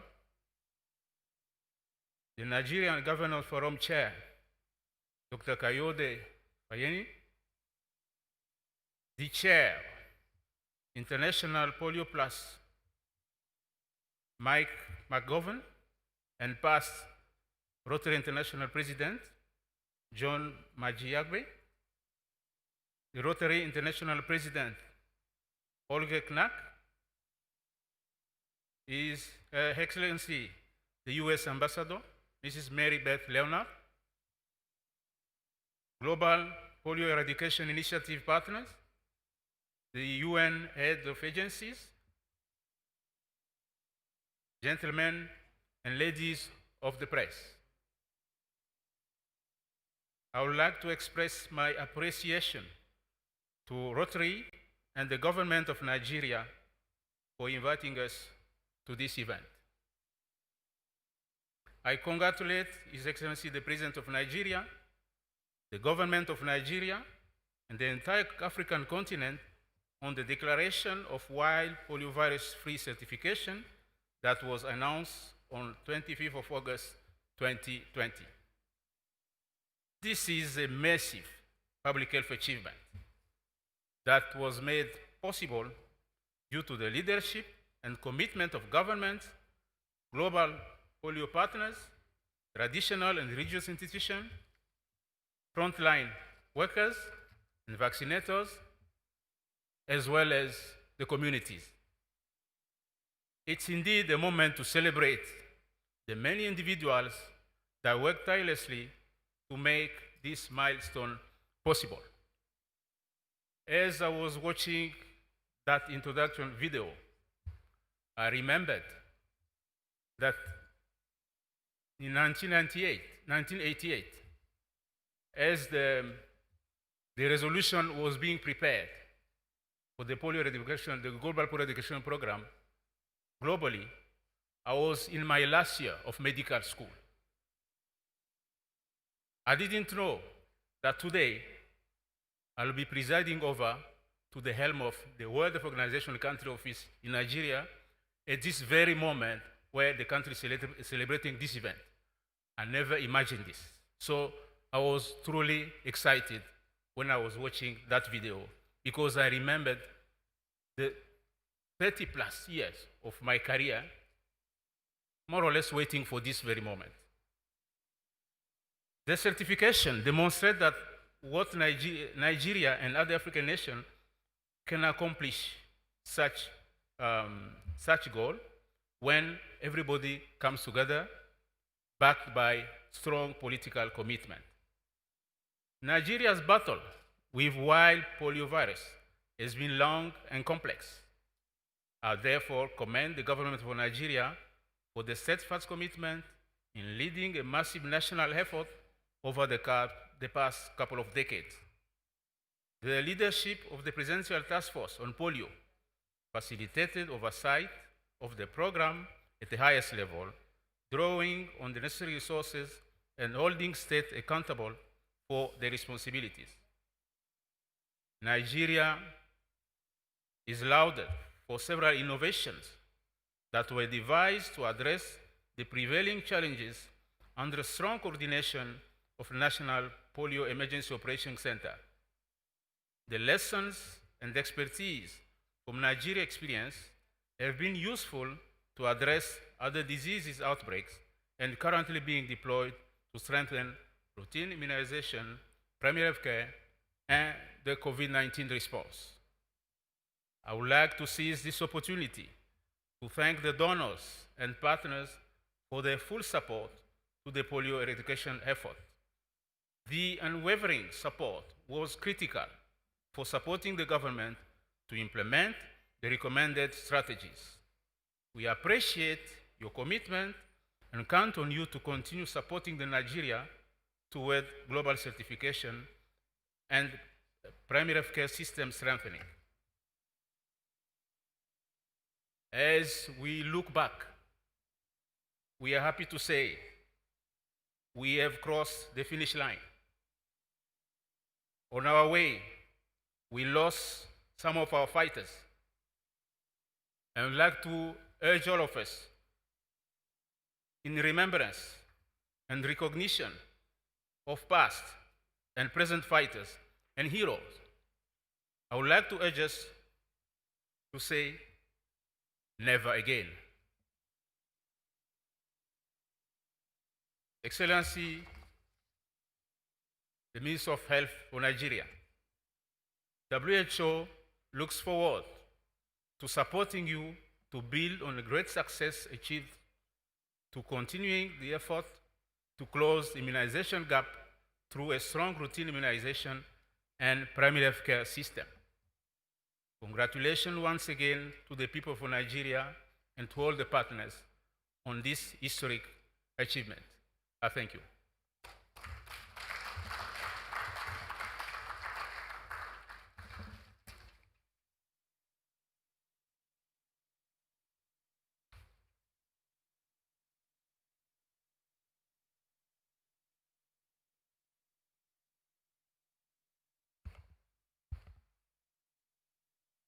You know, throughout today, we've been talking about foot soldiers. This program has foot soldiers at every level. We have the full soldiers at the top, people like Dr. Fiona Braka. And we have also foot soldiers in the field. As they don't sleep, those in the field also do not sleep. This plaque is to recognize the efforts of WHO, Nigeria, efforts to eradicate polio and the success that we have attained. Thank you very much. Need your photo.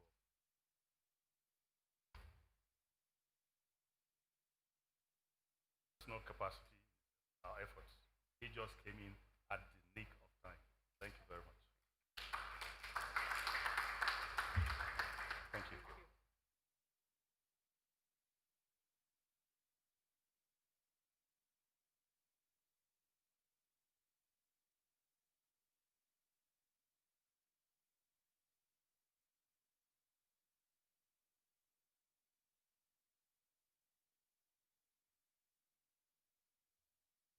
Your Excellencies, distinguished guests, ladies and gentlemen, it is my pleasure to welcome the UNICEF country rep, Dr. Peter Hawkins, to address this gathering. Please, could we put our hands together for him?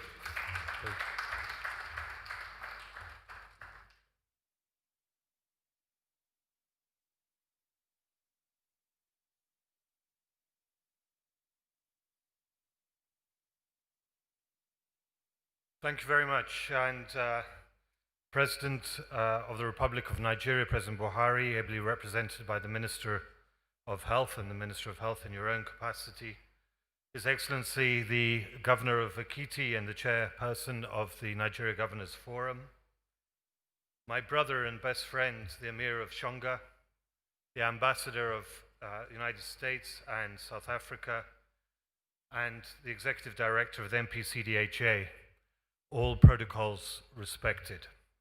Ladies and gentlemen, I want to especially recognize all Rotarians today. They are the bedrock of what we are doing, what we have done. And so for the President of Rotary International, past and present, and all of you who are here today, welcome. On behalf of UNICEF, I would like to congratulate everybody on this momentous achievement. We started off with Kick Out Polio.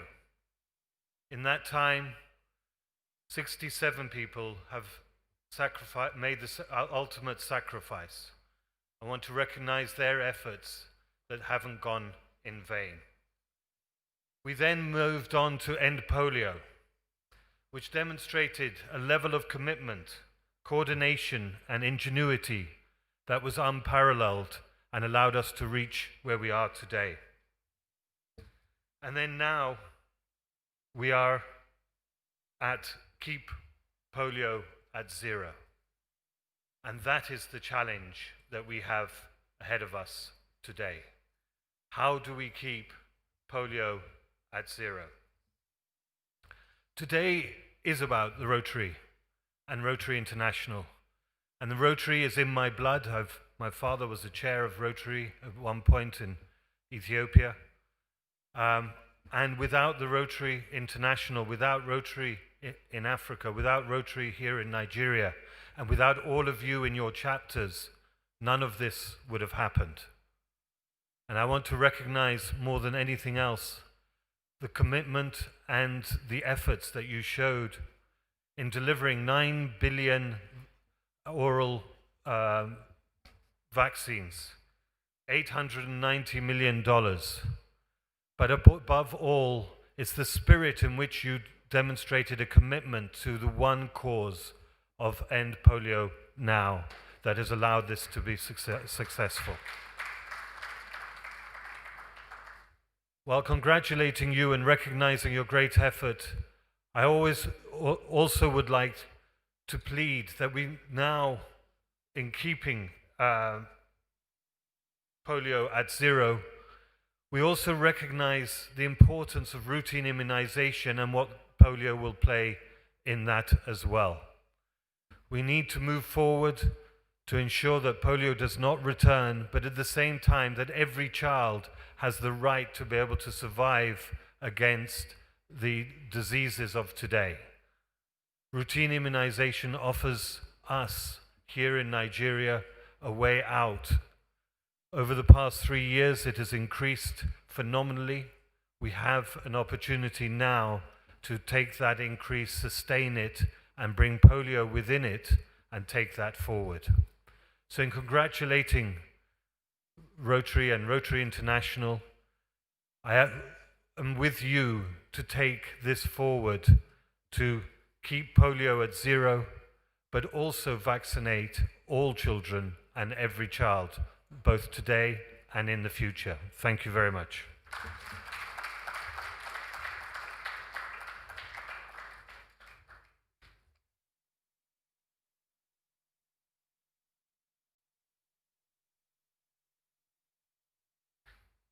Well, thank you, Peter. And we have here our appreciation and recognition of UNICEF as an organization. And as a representative here, we want to present this to you. Thank you very much. And of course, Peter, this is appreciation and recognition of own personal contribution to all of this. Thank you very much. On behalf of UNICEF, thank you.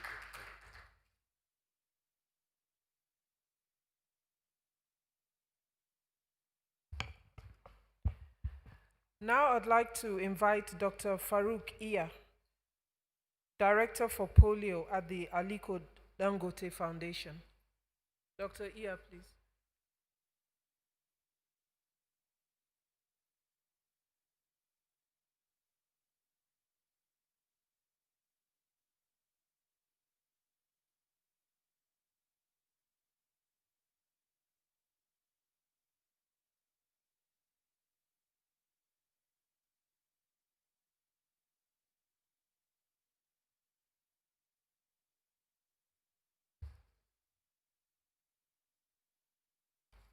Next to address us is the representative of His Eminence the Sultan of Sokoto, Alhaji Umar Kyari Umar, the Shehu of Bama.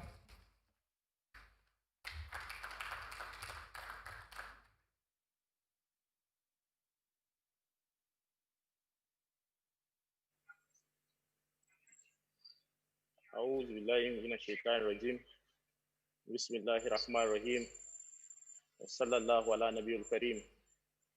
Let me start by thanking Almighty Allah for sparing our life to witness this day. Our appreciation also goes to Ministry of Health, Rotary International, National Primary Healthcare Development Agency, and all other key players in the fight against polio. The fact that the great contribution of my late father did not go unnoticed is overwhelming. It is also inspiration for me and of course others as well to do our best to ensure the polio-free status is maintained and that Nigerian child is protected.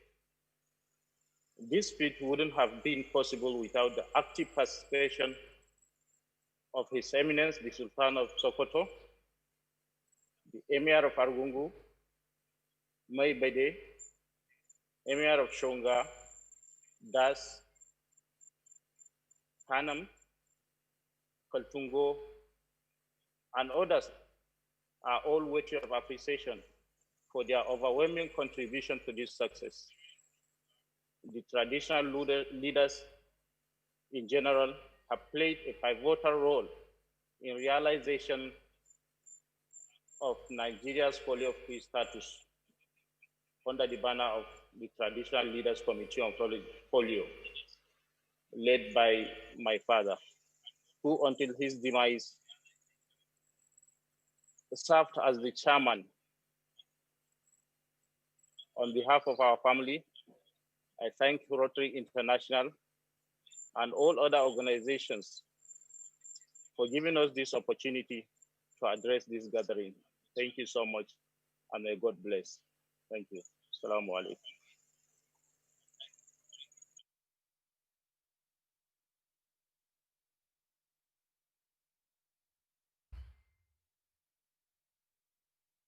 Your Excellencies, distinguished guests, ladies and gentlemen, the next speaker is one of our critical stakeholders and no less a personality than Dr. Faisal Shuaib, who is the Executive Director of Nigerian Primary Healthcare Development Agency, who is about to address the gathering.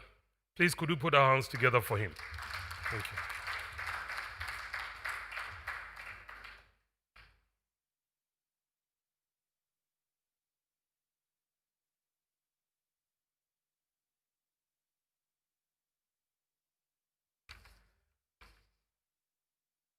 Your Excellency, the President of the Federal Republic of Nigeria, ably represented by the respected Honorable Minister of Health, Dr. Osage Ehanire, the Chairman of the Governors Forum, Dr. Kayode Fayemi, distinguished ladies and gentlemen, in the interest of time, permit me to rest on already well-established protocol. It gives me great pleasure to be here today as we commemorate the eradication of the white polio virus. I stand here on behalf and on the shoulders of great men that have come before me.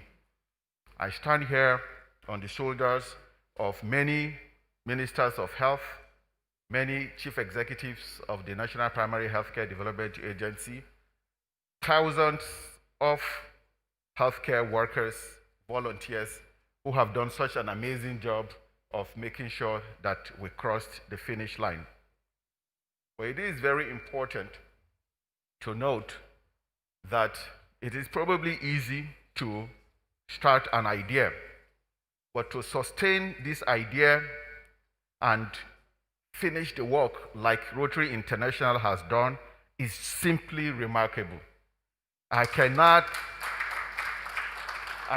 remember how many things, how many activities, how many programs that has had the kind of support and sustainability that, like the polio program.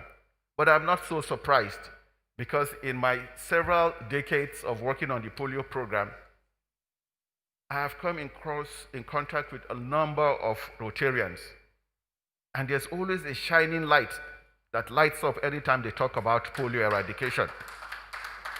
I've worked with Dr. Funshaw, Kazim Mustafa in the EOC, and till date, even after crossing the finish line, I have never, ever seen anything that excites them, makes them talk with passion, like when they talk about polio eradication. And this is why I finally had to register to become a Rotarian.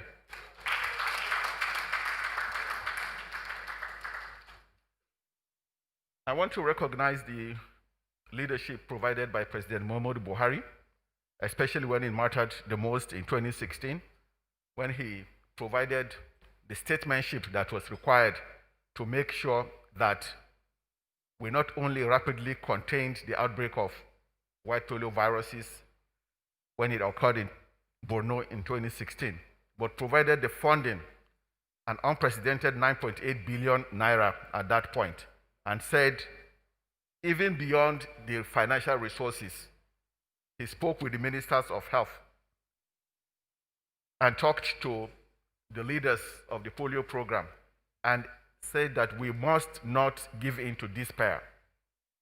But beyond the financial resources, beyond motivating the teams, he also made sure, like many speakers have spoken, that he demonstrated the safety of the oral polio vaccine by giving the vaccine publicly to his own granddaughter. This is the leadership that has gone throughout the polio program. And for us at MPHCDA, we've enjoyed that leadership because it is the same resonance that the Honorable Minister of Health has gone from state to advocate to governors. And this is why governors came into the program and continued to provide funding under the remit of the Nigeria Governors Forum. It has been a very long journey, and I want to recognize all of the amazing work that has gone into this. Our parents who made their kids available for oral vaccination. But the critical role, as you all are aware, was played by traditional leaders when we recognized that we had to take several steps backwards and involve them in the polio eradication journey, to talk to people, to assure people that oral polio vaccine is safe. So it gives me great pleasure to recognize the former chairman of the MPHCDA governing board and one of the foremost members of the Northern Traditional Leaders Committee on Primary Health Care. Distinguished ladies and gentlemen, there are so many people that we must thank for a wild polio-free Nigeria. But I know that so much effort has gone into making sure we cross the finish line. I want to recognize Sir Emeka Ofo for his philanthropy, Alhaji Aliko Dangote, Mr. Bill Gates, all of the partners that has led to this very strong partnership that has helped us cross the finish line. For us at MPHCDA and the amazing work that we have done at the National Polio Emergency Operations Center, The incident managers and the deputy incident managers are here, Dr. Usman, Dr. Damisa Yunis. These are amazing individuals.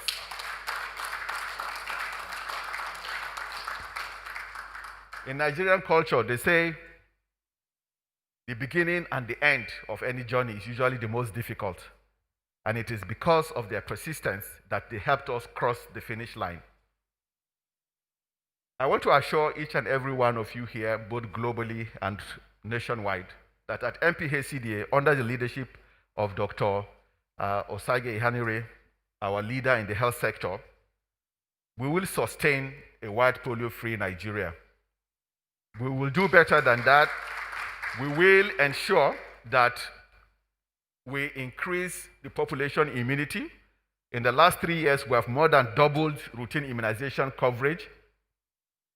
We will continue and make sure that never again will any child suffer from poliomyelitis in Nigeria. But beyond that, the partnership that has brought us here is also very important. It's important because we have learned so much from the polio eradication war. We have fought so many battles and won so many of these battles. But even as we celebrate a white polio-free Nigeria, I hope that this same partnership, the solidarity in this partnership, can bring to bear other problems that we face in the health sector. Every day in Nigeria, 148 women die due to pregnancy-related causes. Every day in Nigeria, about 2,600 under 5 children die from perfectly preventable causes. This is the work that the Honorable Minister of Health has put very squarely in his eyes. We are focused on how we can rapidly bring down these numbers, how we can achieve the SDGs, how we can ensure that we meet the universal health coverage goals of Nigeria. But we cannot do it alone as government. We need the same level of passion, the same level of partnership to make sure that we cross the finish line. I thank you very much for the honor and the privilege of speaking tonight.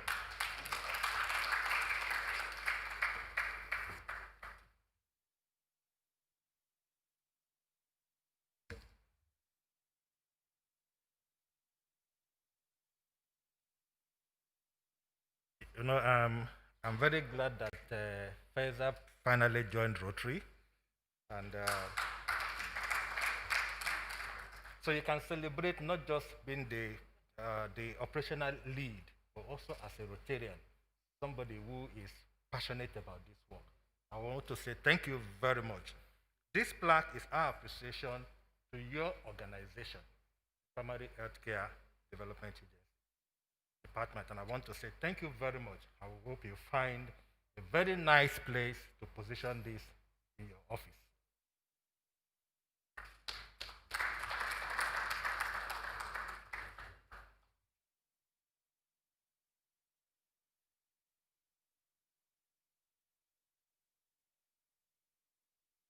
Now, I'll be remiss not to say something about the EOC. I spoke about full soldiers when Dr. Fiona Bracker was here at full soldiers at a high level. The EOC is one agency I am certain in this country works 24/7 from everywhere at any time. And they've been doing it consistently for years.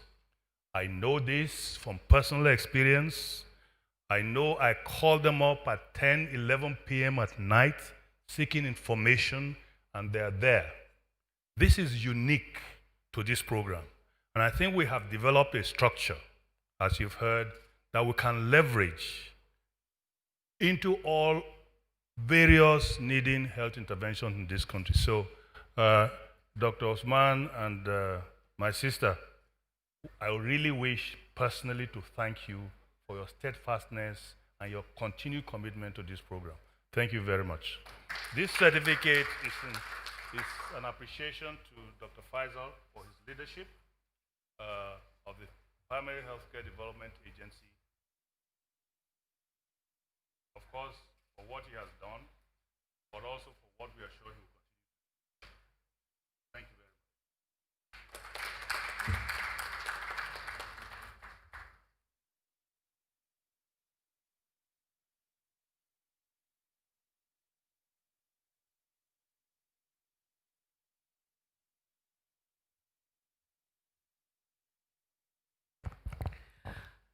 I'd like to thank Dr. Onyebuchi Chukwu, former Minister of Health, for joining us online. As I invite to the podium Sir Dr. Emeka Ofo, Rotary International Polio Ambassador to Nigeria and founder of Sir Emeka Ofo Foundation, to give us his goodwill message.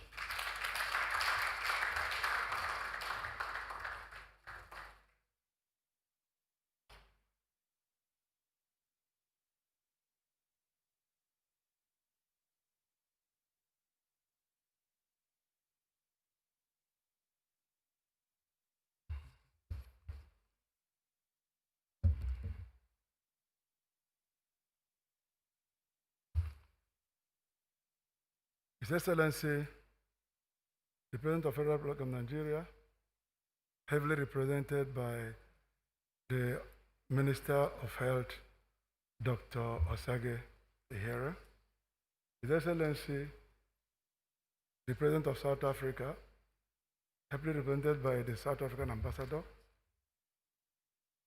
His Excellency, the Chairman of Governors Forum, Governor Fayemi, Your Excellency, the United States Ambassador to Nigeria, Your Excellency, the representative of Sultan of Sokoto, the past RI President, and the wife, today happens to be her birthday, thank you.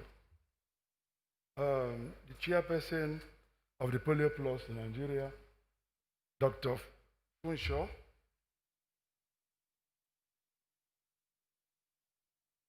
other Rotary International presidents, past and present that are here, Royal Fathers that are here present, district and domestic and international Rotarians that are here, distinguished ladies and gentlemen. If I happen to leave out any person in the line of protocol, please duly apologize for that.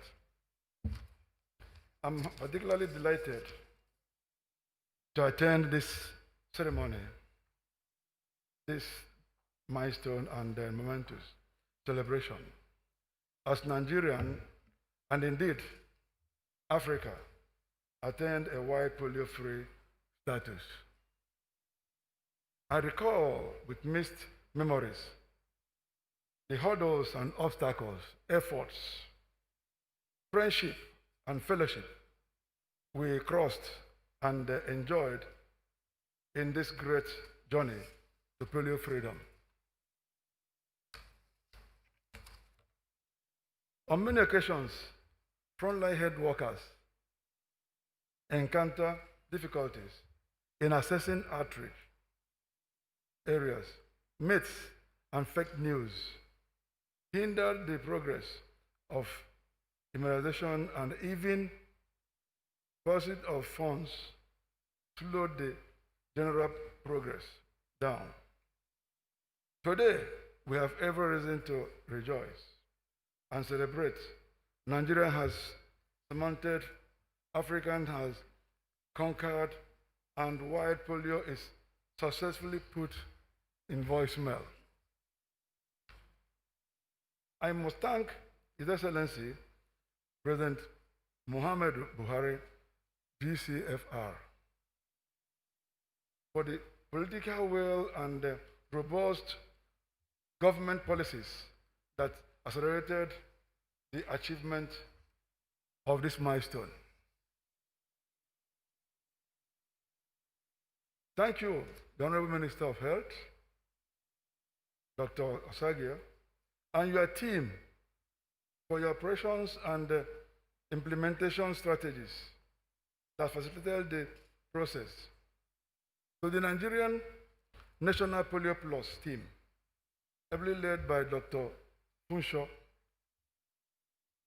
you have scored a lifetime goal for Nigeria.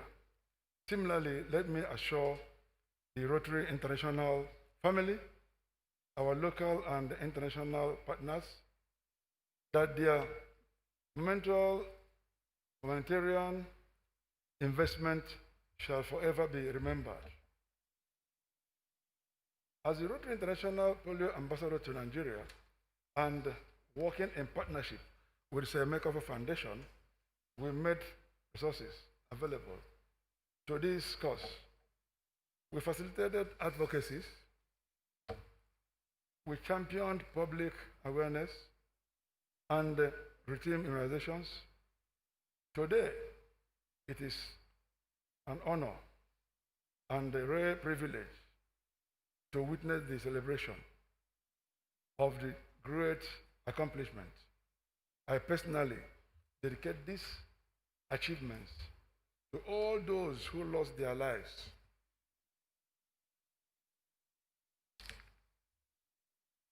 in the struggle to attain a polio-free Nigeria. May God grant them internal rest. Amen. I would like to say that let us not be complacent. Let us continue to follow the routine immunizations and continue to do the right thing to make sure that we keep polio at zero. Thank you, and God bless you.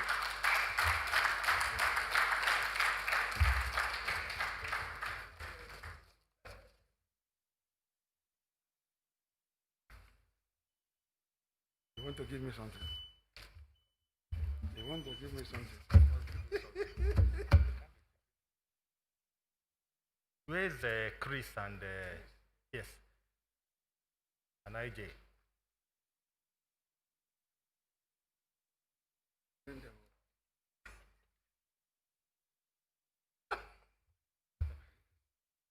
Well, Saeed, you are one of the. Oh. Sir Dr. Emeka Ofo. Sir Chief Dr. Polio Fighter Emeka Ofo.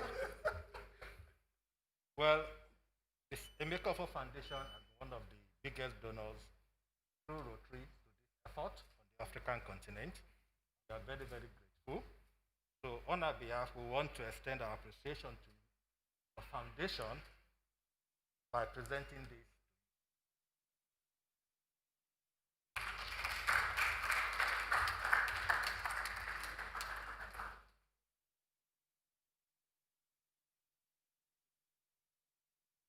Now, also in personal capacity, I know how much out of pocket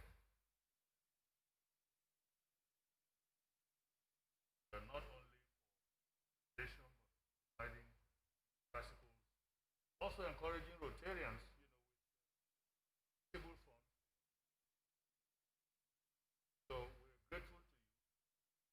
One of the major reasons why we have been able to extend our advocacy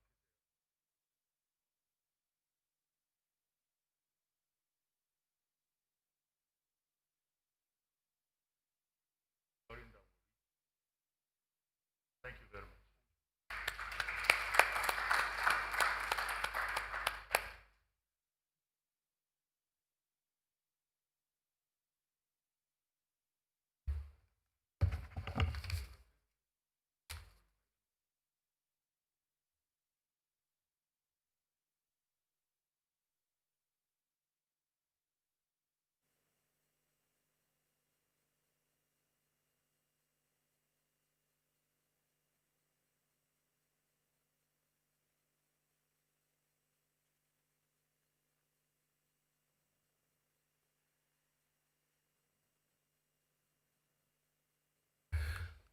Thank you so much, Sir Emeka Ofo.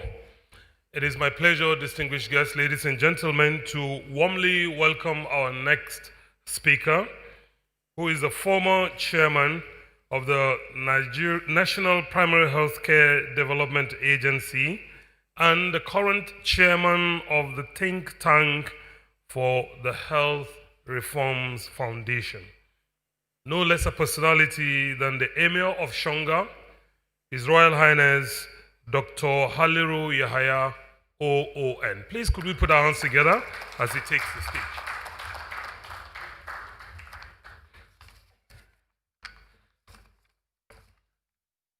It's nice to talk last. Everything I want to say has been said. But out of the abundance of the heart, the mouth speaketh. So I cannot resist saying one or two things. As for protocol, please forgive me, all distinguished people, and I'll follow the brevity is important. I'm representing national traditional leaders of northern Nigeria, but of course of traditional leaders as well. Today is an epoch-making occasion. I feel excited, and you can see it from me. It's not a question of just being happy. I'm excited, and I hope I'll be able to contain this excitement. Salute to all the sustained effort, the persistence, the hard work, the mobility, and all that created this success. It's an example of a can-do, will-do, can-do spirit when we mean it. If we can get our acts together, we can solve most problems. It's a lesson for Nigerians. It's an example of tenacity, cooperation, both north-south, south-south, and internal. The partnership is exemplary. I just want to make haste to mention one small aspect of history which is often missed out. We don't mind. Once you've contributed to a success, it's attributed to everybody. In 2000, the World Health produced a very damning report about Nigeria. And then thoughts were put together, and DFID decided to set up a startup organization to see how we can form a think tank that can help look at some of those issues critically. We formed ultimately a Health Reform Foundation, which I chaired for about 10 years. I'm no longer current chair, so I correct that. But this organization looked at immunization and many development issues. And during the 2003-2004 fiasco, which caused heartache for Mr. Majiagbe, it actually was an opportunity for us.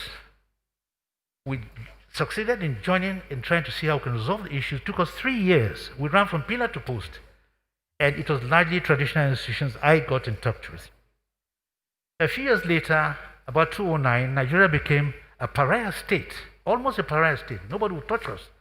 And the World Health Organization was muting, trying to get every Nigerian living in this country to have some immunization, polio in particular.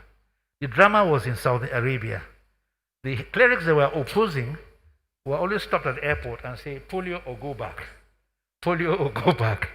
And so he did say that if it is not religious, if there's no religious reason against it, then let me take it and go. So when you come back home, you cannot say that. So we photographed some of them. Anyway, that's all that story. Now, the interesting thing that happened in 2009 was that around 2009, Oshotemehin, on his first appointment, I think 2009-2008, actually came to Kwara State and made my palace the first port of call outside official duties. He came with party, the then chairman, primary care. It was then I muted to him. I think the traditional religious institution can have a big role here. See our closeness to the communities. And that thing sold. So I was not surprised when a few months later, the issue was taken up with the Sultan and this Northern Traditional Leaders was formed. Fortunately, I was also chairman of National Primary Care, so we had to rub the issue in. This was the turning point. In 1 year, there was a crash of polio from whatever figure was 100 and something to by 95%. First year of the swearing of this, and this is what happened. Everybody was to look after his own community. Resistance should be reported, and so it's easy, house to house, all under the various categories of the traditional institution. This formula has worked and still working, and the traditional institution has been fully mobilized. Sorry, I'm happy to announce that the present reps of UNICEF, Mr. Peter Hawkins, was one of our founders in DFID, in the Health Reform Foundation. So I hope you're hearing this for the first time from me, but we did this think tank thing. Now, the traditional institution is fully mobilized and ready for even COVID. So this is a tremendous gain from the issue we've had now. Now, I think I must just try and round up very quickly by simply saying the gains have been mentioned. We've got a rugged workforce, some technology that can be used in also locating issues that we have. We have demonstrated that we can galvanize the political will and traditional institution. Lessons we've learned are numerous, but we must say that if we mean to work, we can work. So how to get Nigerians to galvanize to work always remains an issue, but this is an example where we can do so. Communication strategy must really be strategic. This was one missing thing at the beginning of the polio, particularly 2003, 2007, when we were groping around to get the Northerners back on track. Communication has to be properly segmented. The message has to be quite clear, has to be properly delivered. You've got to be careful about your segments, because if you go and say Islam, there are other sects of Islam. If you say Christians, there are so you must also fashion out certain segments and deliver your messages. You can have a whole leaders talking here, but a rogue pastor, a rogue imam particularly, is talking in the rural area and is carried on radio. So you must get at even those people. These challenges were quickly overcome, and we started romping home. The remaining was a bit of political will, financing, and so on and so forth. Now, finally, I must thank everybody, all the partners, particularly now Rotary that has called us here. I think Rotary has maintained that strand of resistance and of tenacity that has allowed everyone to come on board throughout persistently for the last 20 odd years. My heroes for the day, of course, remain the foot walkers. Those who went in and out, came to our compounds, were driven out, driven back, but they persisted. Some were killed in the process, but they continued. So today is your day. Today is everybody's day, but today is your day in particular. I thank you for this opportunity, and I sincerely hope we apply this same attitude to COVID. We've done it to Ebola, and we think we can do it with COVID. Honorable Minister, over to you. We are ready and willing. So on behalf of NTLC, whom I'm representing, Sultan, has sent you greetings and our willingness to partner in future. He's now facing maternal mortality. That's what we're doing. Thank you very much.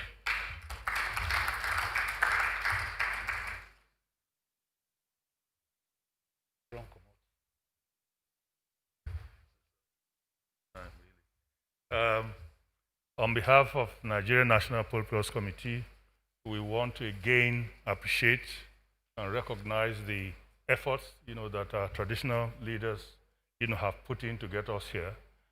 Indeed, in Rotary circles, we call them game changers, because until they came in, really, we were not able to, stem the tide of refusal of the oral polio vaccine. So we should thank you very much.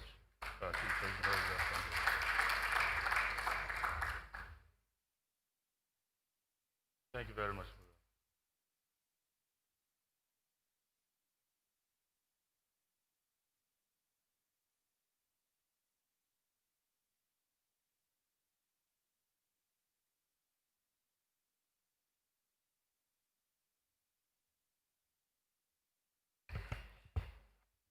It's my pleasure at this point to invite Rotary International Polio Plus Committee past chair, Bob Scott, to address us.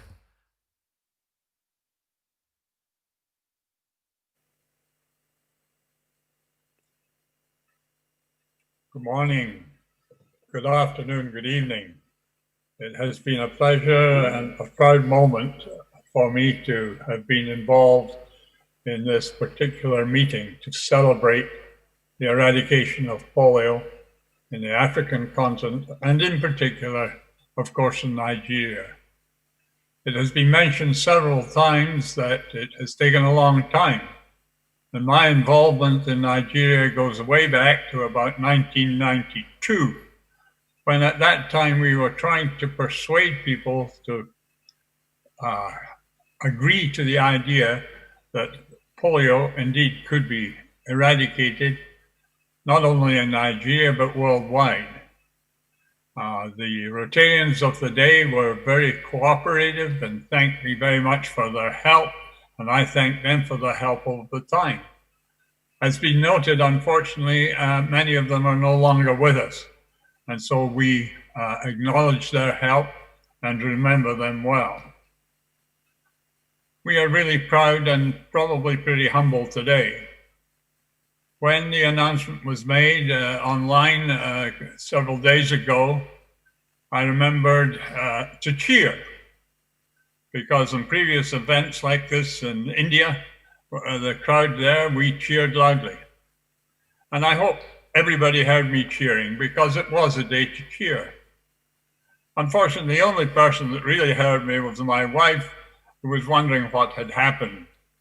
But it was nice to know that we were cheering for a very good cause.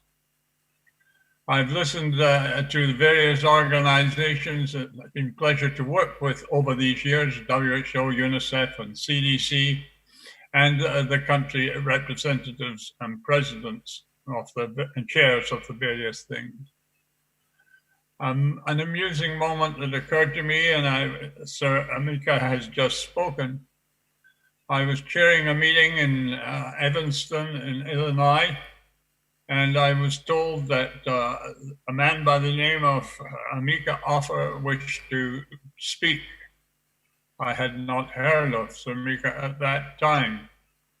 However, he came in and he spoke, and as he finished his presentation, he gave me a check for $1 million.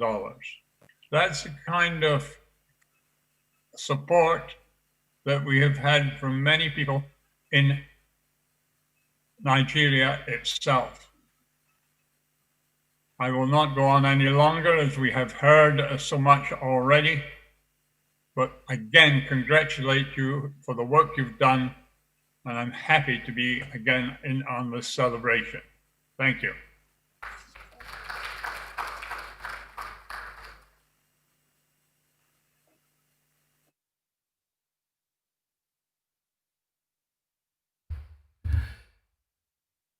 We will have yet another remark via the Zoom platform from past District Governor Ann Lee Husi, who is a polio survivor, who visits Nigeria yearly to participate in the National Polio Routine Immunization Day activities in Nigeria, and has carried out quite a number of humanitarian projects in our district.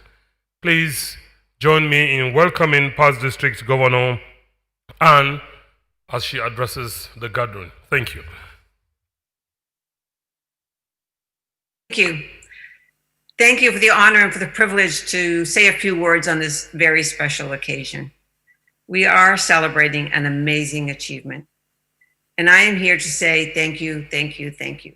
Thank you for welcoming me and my many teams to your country and being such gracious hosts. The impact of our trips is evident within your country, as well as when my team members return home as they become better ambassadors for our program, having learned from you. My teams and I have traveled multiple times to Nigeria, as well as many other African countries. I personally am forever grateful for the opportunity I've had to work with all of you. Dr. Chair Tunji, thank you for your leadership. And thanks to all in the Nigeria Polio Plus team for your efforts. And many thanks to past RI President Jonathan Majigabi for his ongoing leadership, and to both him and Ayo for hosting my teams. And to all my Nigerian friends, I can't name you all, who are always ready and willing to work with my teams in the field. The Rotarians of Nigeria have my deepest respect and gratitude, as do all the implementing partners at every level, and a special thanks to the health workers with whom we have traveled house to house. Thank you for sharing your children with me. As Albert Sabin, creator of the oral polio vaccine, indicated, the true luster is to be found not in setting the goal, but in having the courage to take every step to achieve that goal. You, my friends, have that courage. Good stories make our history, and the end of polio in Nigeria, the end of polio on the African continent, is a story well worth telling again and again. I am proud to be but a small part of your story. Today, polio is a little closer to being wiped off the face of the earth, and Rotarians everywhere should be proud of the work they've accomplished and of Rotary's commitment to the pursuit of a polio-free world. Thank you for your persistence and your determination to stop the wild polio virus and to keep Nigeria and all of Africa polio-free. To all who have contributed to this success, congratulations on a job well done. As we all know, eradicating a disease is hard work, and it will take the continued commitment of every single Rotary member to finish the job. Today, we make history as we celebrate on behalf of the children of Africa, the children of today and all future generations, who will have the opportunity to run and play without the fear of a crippling disease and a life of disabling hardships. Today, my heart is full with love for your children. Let us continue to work hard together to keep them safe. This journey has not ended. It has been a journey well traveled, and I'm proud to have walked beside all of you in this beautiful journey. Together, we will create a world where no child will ever have to suffer from the crippling effects of polio. My fellow team member says it best. I wanted to be able to say, there used to be a terrible disease, and we were part of ending it. Thank you all.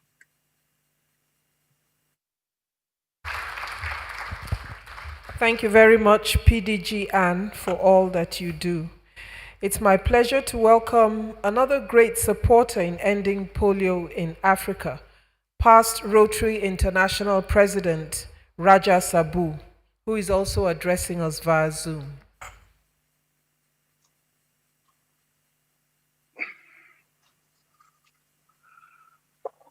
My greetings and salutation on this milestone celebration to the government of Nigeria, Rotarians of Nigeria and Africa, and all the partners.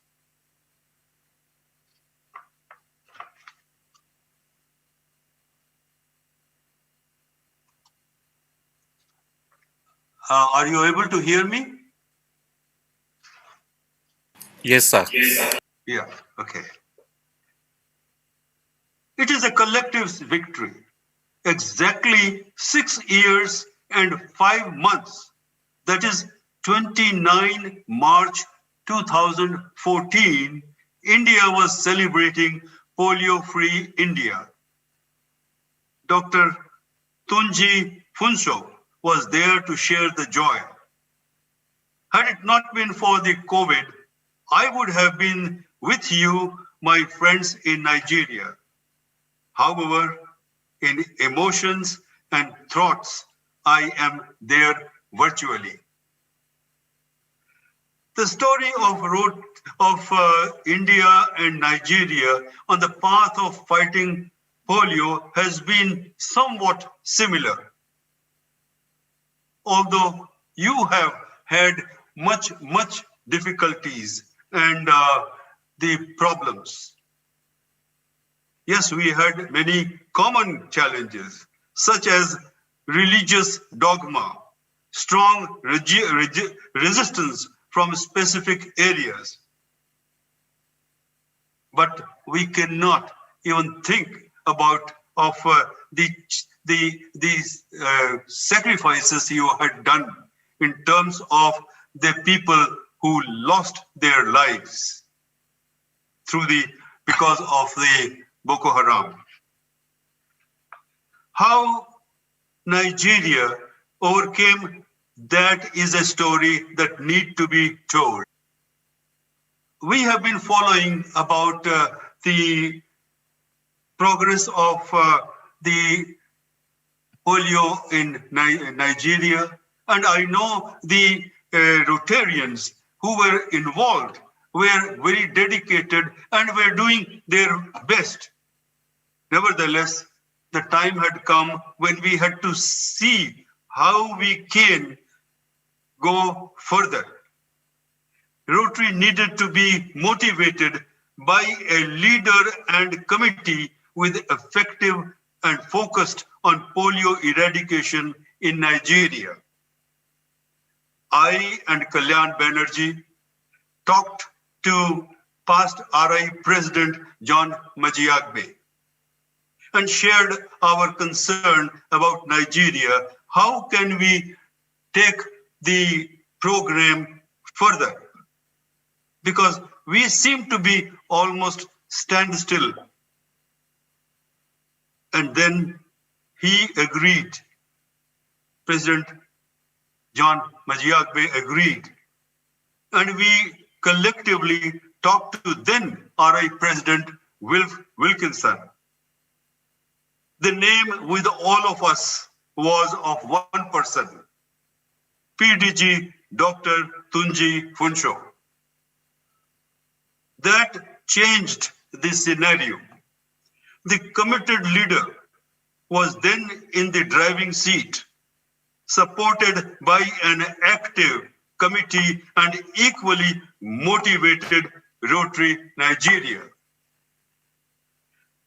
With utmost humility, Dr. Tunji, Nigeria National Polio Plus Committee Chair, brought the Rotary and Government of Nigeria fresh air of hope.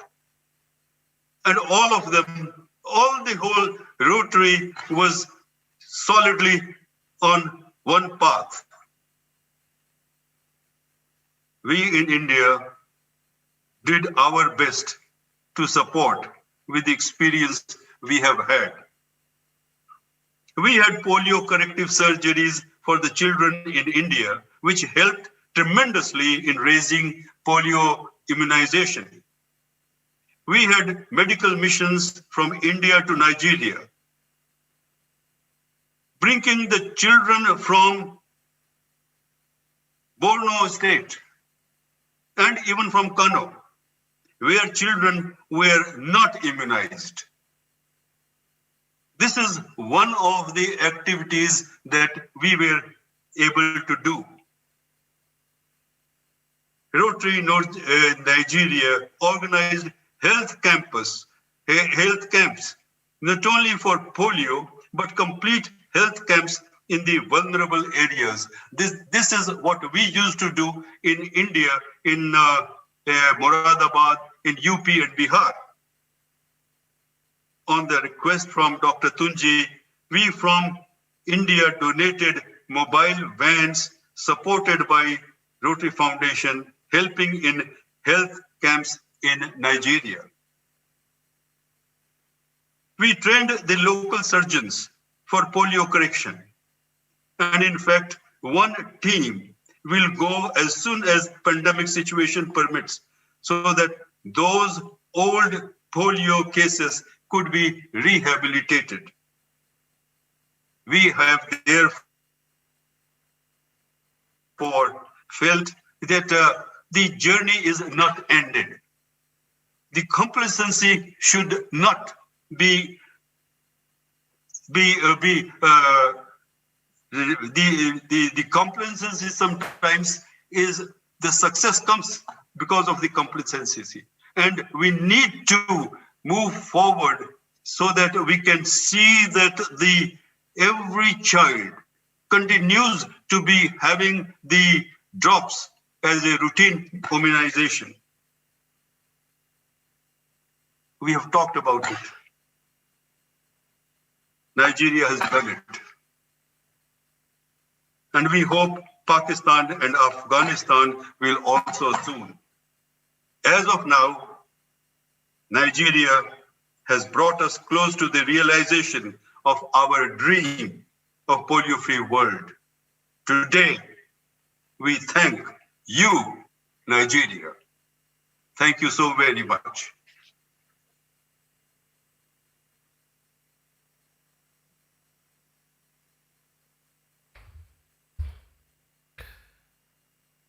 as we thank past Rotary International President Raja Sabu for that very inspiring speech, I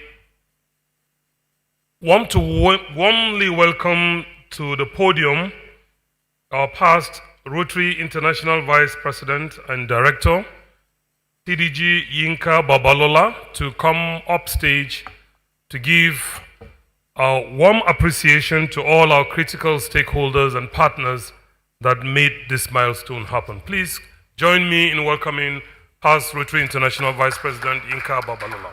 Thank you.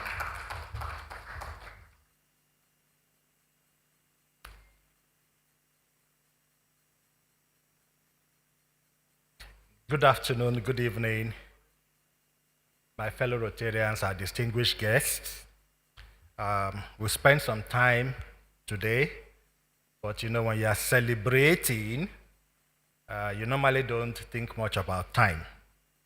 Somebody once said, gratitude delayed is gratitude denied.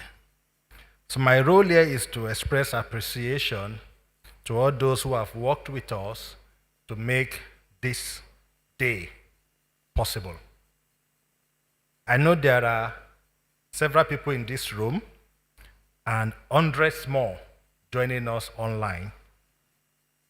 It's important to, at this point, recognize those major partners of ours. We've given them awards to say thank you, but we also need to express this deep appreciation. Sometimes saying just thank you is not enough to convey the way you feel. And let me paint that with this short story. I like telling stories. Somebody asked me, why is this so significant for you? And I said, it is very, very simple. That yes, I don't have a child that is below the age of 5. So ordinarily, I shouldn't be worried. But you see, I have children who may soon have children that will be below the age of 5. And so I'm worried. And why this day is significant for me is that polio is not anything my own children will have to worry about as they bring forth their children. That is significant. And for our partners, WHO, UNICEF, Center for Disease Control, the various governments around the world that have provided funding and technical support, our traditional rulers, our Rotary leaders, our fellow Rotarians, all over the world. I hope you feel proud of today. That when this history book is going to be closed, and it will happen, polio will go from planet Earth. It's not a matter of if, it is a matter of when. And that when that history book is written, all of you will be in it. And for those of you who have individually sacrificed, I also hope that sometime in future, whether you are a parent, a grandparent, a great-grandparent, that day when polio will only be found in history books, that a child will come to you and say, Mama, Grandma, Grandpa, Great-grandpa, did you hear there was a disease called polio that was eradicated? And you say, yes, my dear. Were you part of it? I'm sure for many of our partners and many of the individuals involved in this exercise, your response will be very, very bright. Your face will brighten and say, oh yes, I was part of history. And for our partners, you know this is just a break. It's like a coffee break on the journey. In fact, it's like a meal break when you're driving long distance. We still have work to do. We thank you for what you have done in Nigeria. We thank you for what you have helped us achieve in Africa. And let me also thank you in advance, in anticipation of what you will work with us to achieve for the rest of the world. That day when we shall be able to say, we have delivered on our promise, a promise of a polio polio-free world. Let me end this appreciation, particularly for those in the room and those listening, with a little request. Please just get up and give yourself a round of applause. And I want the camera to capture it. That we did it! We did it!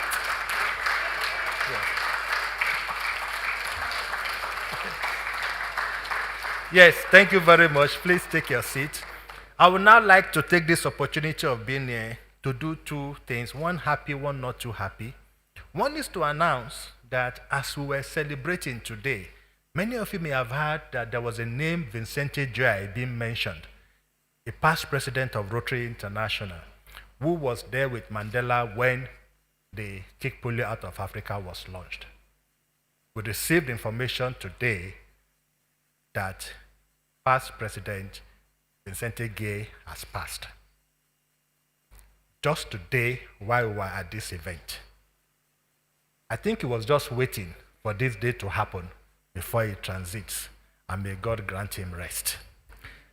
Let me also invite PDG Kazim Mustafa to come forward on this stage very quickly with the members of his team who worked very tirelessly to get this event done. PDG Kazim.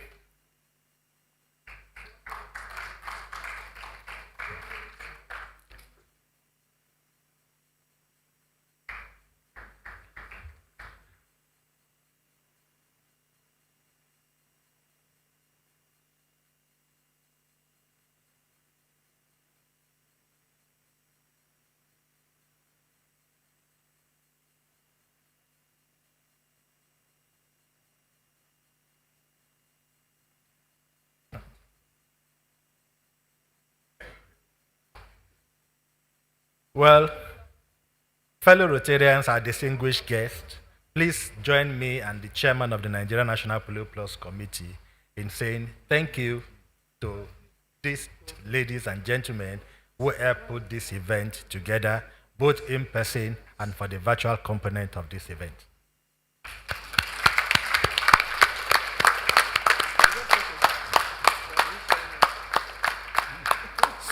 Somebody just reminded me that I should have called for a minute silence for Vincente Guy. And please forgive me, let's stand and have a minute silence for past Rotary International President Louis Vincente Guy.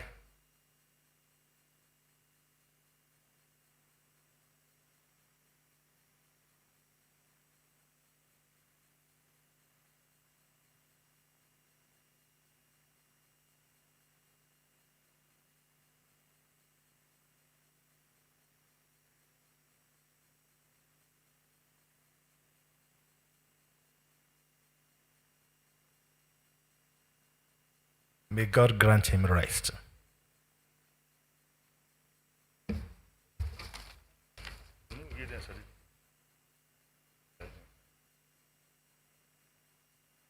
Bye-bye. Thank you. Thank you.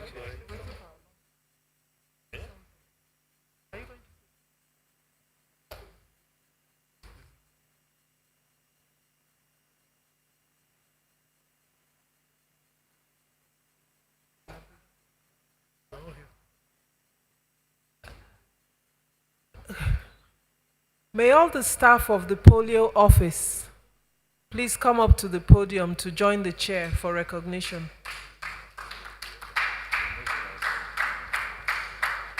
If you're outside the hall, please step in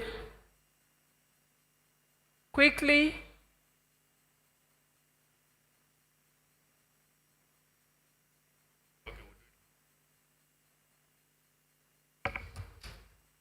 While we wait for them to assemble, I would like to invite another one of our celebrity Rotary ambassadors, Sani Musa Danja, to come up to the podium.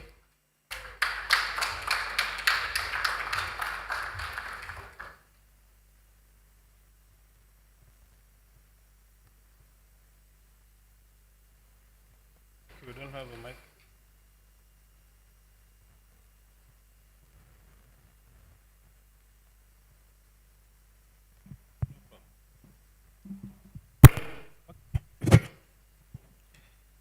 I just want to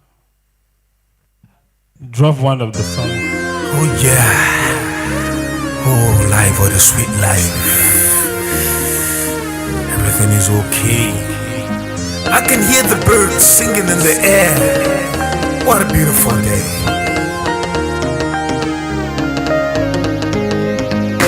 Easy, take it easy. Easy, take it easy. Easy, take it easy. Easy, take it easy. When you work so hard and you don't get enough, you don't wanna let go. Cause you gotta take it easy. Don't drop it down, baby, let it flow. When your man take you to a restaurant and he kiss another girl, you gotta take it easy. Don't fight him, baby, let it go.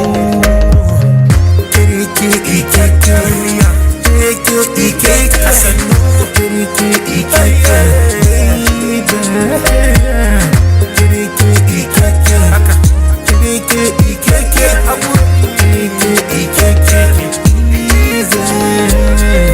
shaye barbar illa matasan makar kuma sai shi kar ku dau hanyar nan da nadama matasa ku saurara maye na cutarwa har aukatarwa babbar illa tramadol repanol codeine heroin benelin crack cocaine. When you work so hard and you don't get enough, you don't wanna let go. Cause you gotta take it easy. Don't drop it down, baby, let it go. When your man take you to a restaurant and he kiss another girl, you gotta take it easy. Don't fight him, baby, let it go.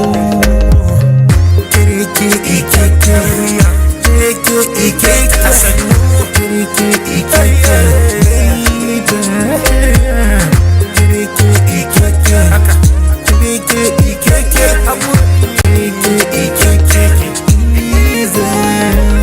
when you let it go, baby, you free your mind. Just forgive and forget. Love is all that you need. When you work so hard and you don't get enough, you don't wanna let go. Cause you gotta take it easy. Don't drop it down, baby, let it flow. When your man take you to a restaurant and he kiss another girl, you gotta take it easy. Don't fight him, baby, let it go. On the day of your wedding and your best friend just married your girl, you gotta take it easy. Don't fight him, baby, let it flow.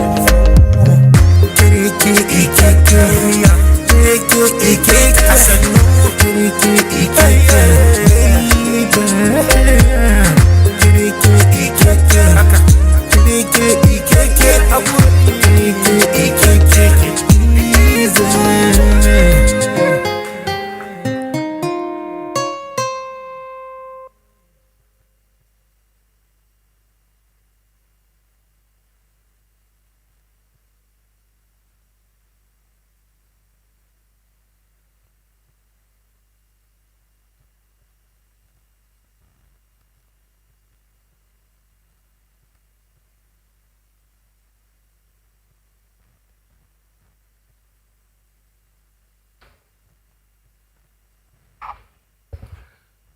Respects to our ambassador, Sani Musa Danja, for that very entertaining presentation.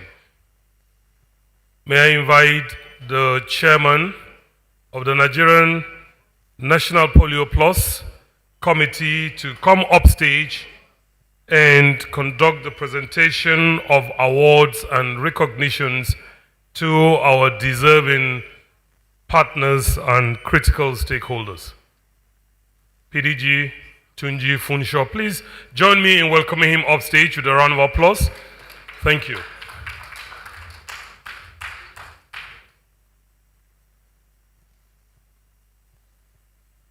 Thank you very much indeed. Time will not permit us to do these awards physically.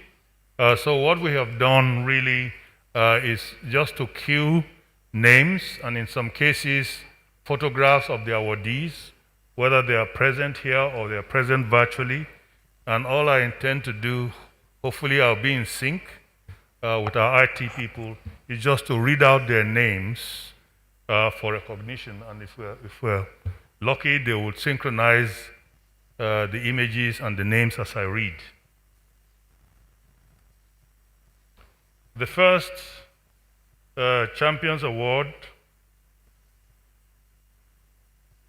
because some of these have already been given today. Yes, I think the first goes to the Polio Survival Group, led by Musbaola and Didi.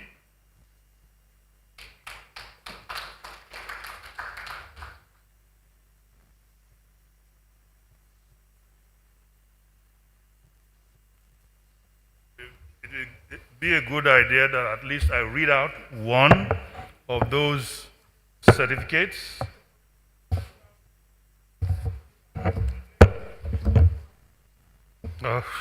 We have.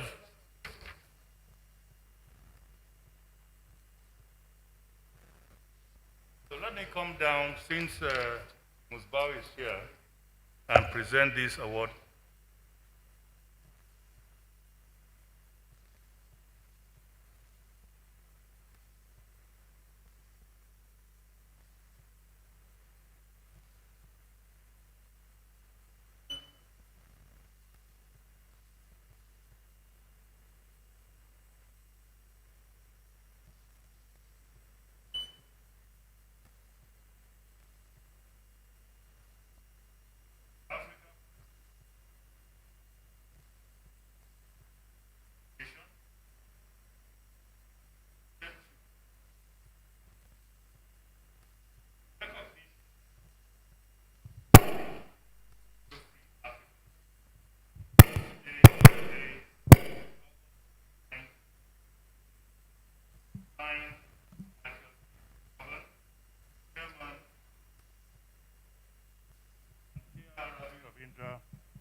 Chairman, Rotary Foundation Trustees, 2020-2021.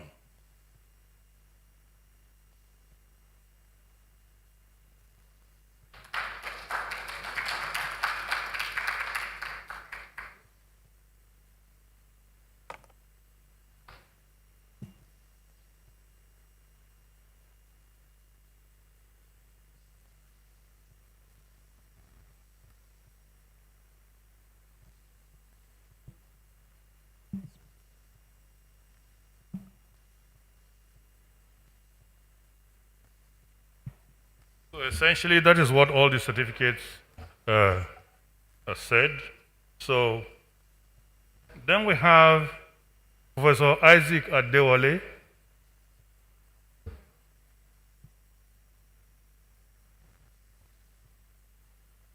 Okay, let me move on. Professor Onyebuchi Chukwu, former Minister of Health, just like Professor Adewale was. Dr. Ado Mohammed, former Executive Director, Primary Healthcare Development Agency. Dr. Ali Pate, former Chief at MPD and also Minister of State for Health. Dr. Mrs. Deni Awoshika, Journalist Against Polio, Professor Yowole Tomori, Anli Hussey, Rajendra Sabu, Brad Howard, Ellis Cardigan, Ijama Pelo Koro, Judith Dement, Maria Irene Richmond Ahua, Kalyan Banerjee, Yinka Babalola, June Weber, Ashok Mishandani, Gaston Kaba, Fredni Tiabu Takukila. Then we have our African National Polio Plus Committee chairs. I have Dorothy Hasu Gonon, I have the chair for Burkina Faso, Usoma Quadrago, Chair Cameroon Sylvie Henriette de Sac Delon, Chair Congo Republic Roland Rizet, Chair Democratic Republic of Congo Fredni Tiabu Takukila, Chair Côte d'Ivoire Goy Daipo, Chair Ethiopia Togwesi Yilma, Chair Gabon Ludmila Ezang, Chair of Ghana Nanayao Pakua Siribo, Chair Guinea Segi Osman Sarkeita, Chair Ghana Kaushik Mandek, Chair Mali Ali Abdullahi Maiga, Chair Niger Adamu Ilo, Chair Togo Jermaine M. Bermilo Tomega, and finally Chair Uganda Henry K.M. Kiamba. That takes me to the last group, which is composed mostly of our very senior Rotary leaders. We have past director and past trustee Samu Kujeto of Ghana. We have Mohammed Ben Majoud, past director from Morocco.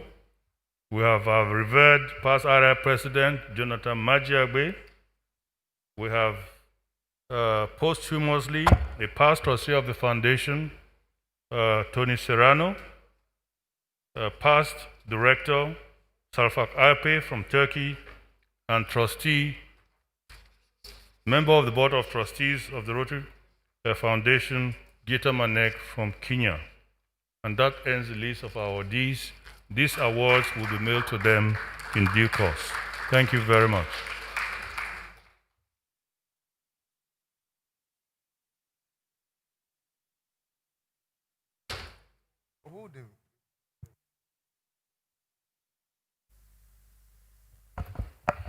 I'd like to quickly invite another one of our celebrity ambassadors, Akin Sugar.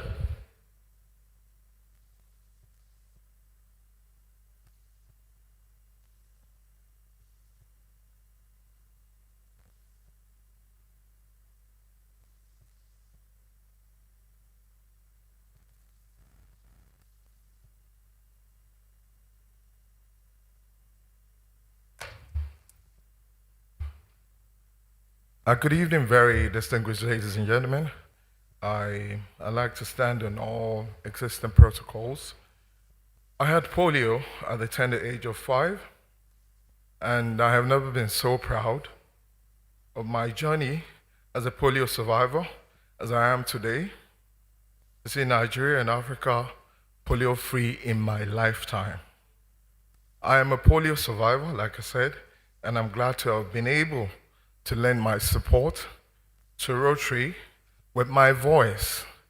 Now, polio put me down, but I talked it out and I sang it away. I'd like to say a big thank you on behalf of everyone, from those who are not able to be here today, and to those of us who have survived, like me. I'd like to say a very big thank you to Dr. Tunji Funshaw, the chairman, NMPPC, for steering this ship. The song, I Can Walk, that you're about to listen to, was produced by one of Nigeria's finest. He's visually impaired, Kobam Zasokwo. And I'd like to just say a big thank you to everyone who has contributed to getting Nigeria to polio at zero and Africa in general. God bless you.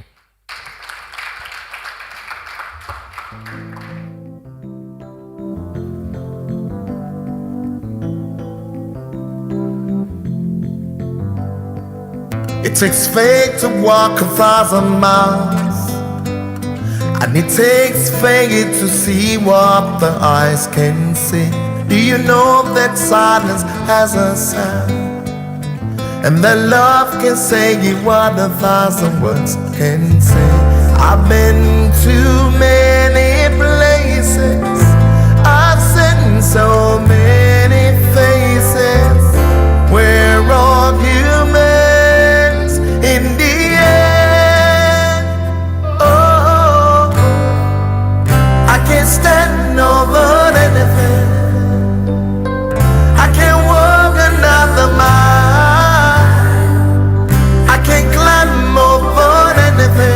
you are by my side. You and I can be anything if we only take the time to try. We can climb over everything together, you and I.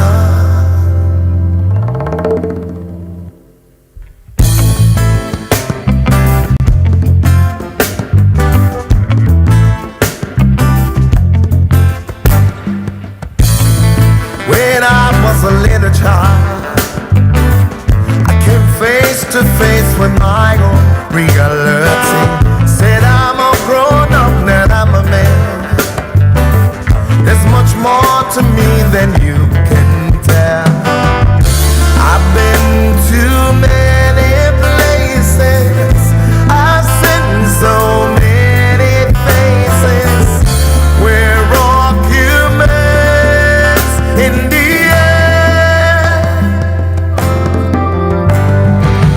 I can say no or anything.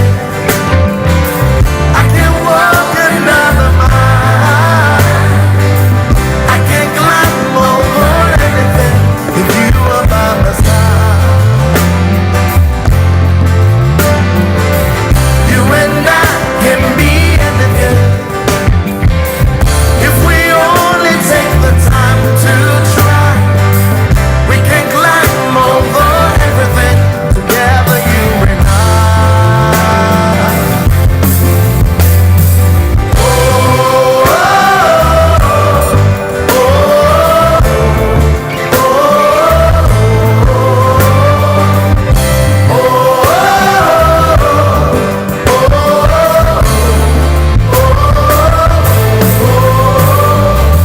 I'm a child almost lost.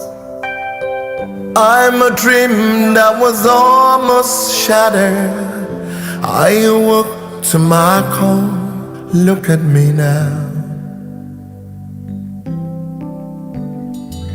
There is a child just like me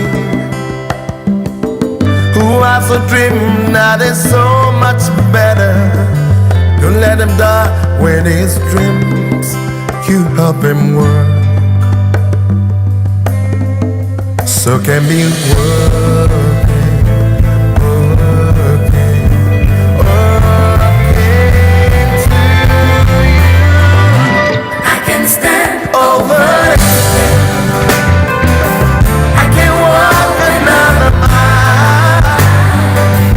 I can climb over anything if you are by my side. You and I can be anything if we only take the time to try. We can climb over everything together, you and I.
Distinguished guests, ladies and gentlemen, we are gradually approaching the terminal point of this very all-important ceremony. And to take our vote of thanks, we have two distinguished personalities. First is Alhaji Misbah Lawal Didi, who is going to use this opportunity to give a vote of thanks to all our dignitaries and partners. Thereafter, we'll be taking District Governor Jumoke Bamiboye, who will, on behalf of the district and district governors in Nigeria, offer a final vote of thanks before we end the program.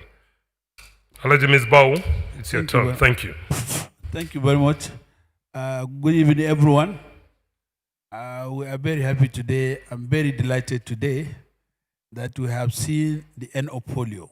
Nigeria are celebrating today the end of polio, which I believe, God's willing, will never have any child again with polio.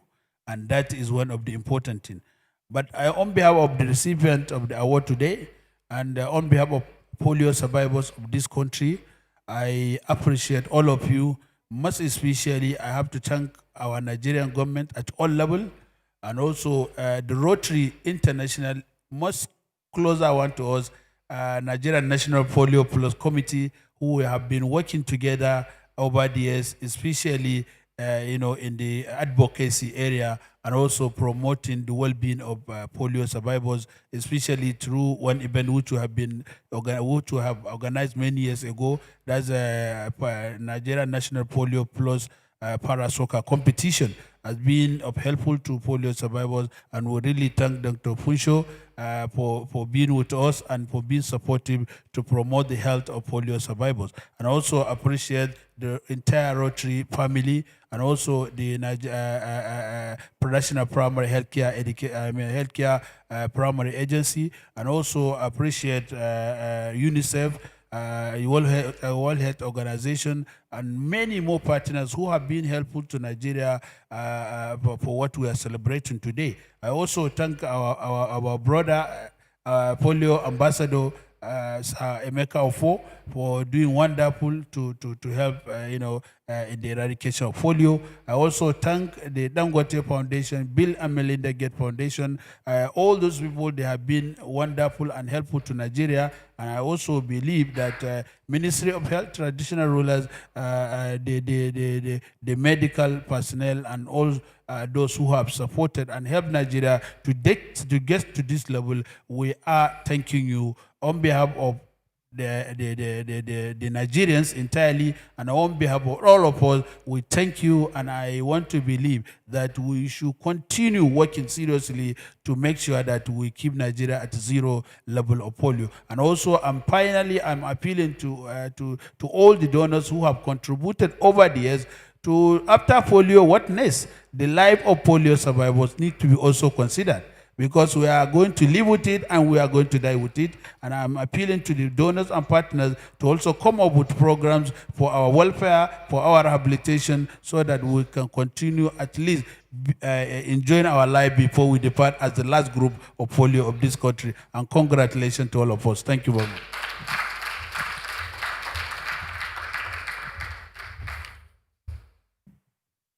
Thank you so much, Alhaji Ms. Bau, for the reassuring vote of thanks. May I invite the District Governor, District 9125, DG Jumoke Bamiboye, to come and take the final vote of thanks.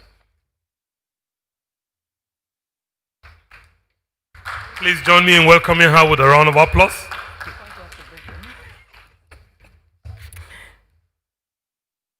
Your Excellencies, senior Rotary leaders, our guests, fellow Rotarians, I am privileged to stand before you for myself, my colleague district governors, 9110 Bola, 9141 Virginia, and 9142 Ndukwe, to give this vote of thanks.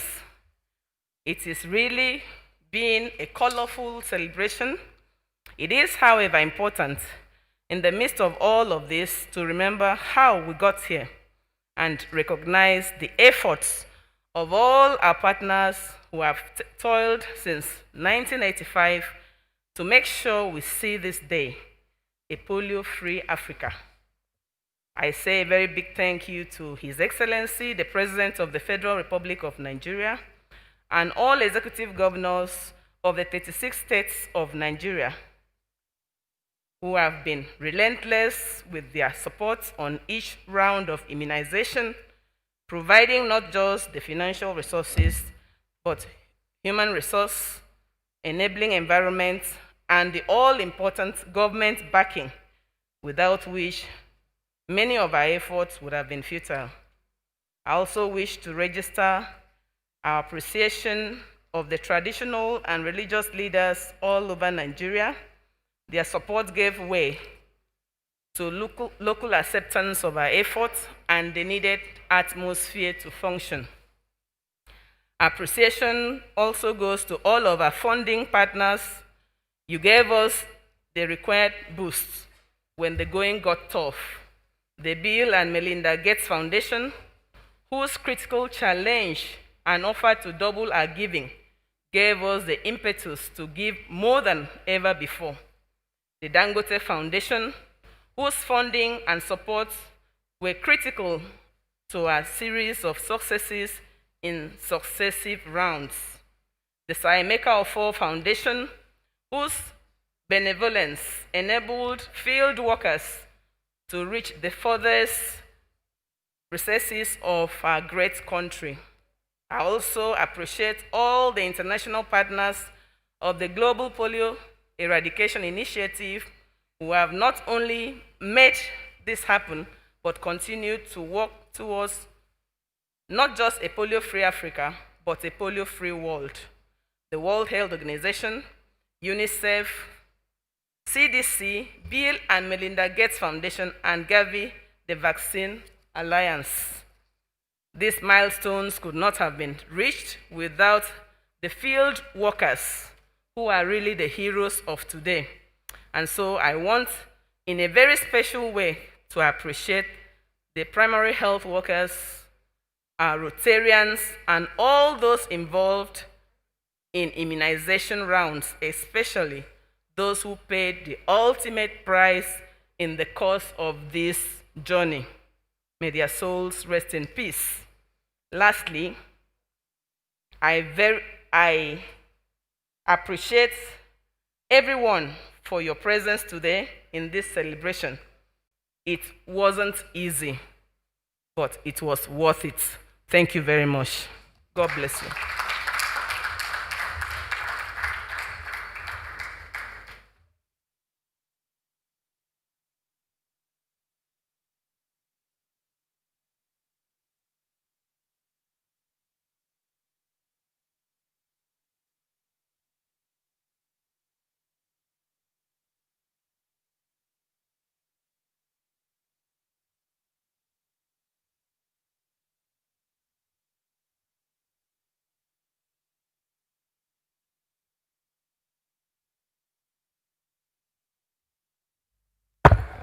We crave your indulgence to bring upstairs the district governors of our 4 districts in the country whose tireless efforts have brought us this far. We want to sincerely thank them and give them an opportunity for a photograph session. Thank you.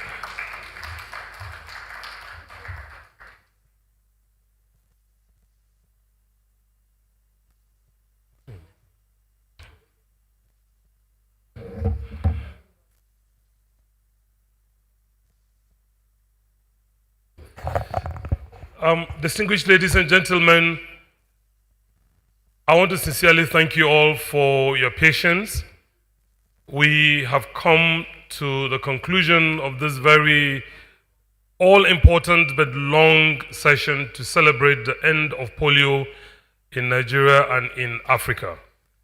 And we want to sincerely thank you as you all depart to your respective destinations, but not before we have a further session outside and the media interaction. So our dignitaries should do us the honor of just a minute or two outside the hall so that we can have photo sessions with them. So thank you so very much, and we wish you all Thank you also for all those who joined us online. We've come to the end of the program. Thanks for staying with us.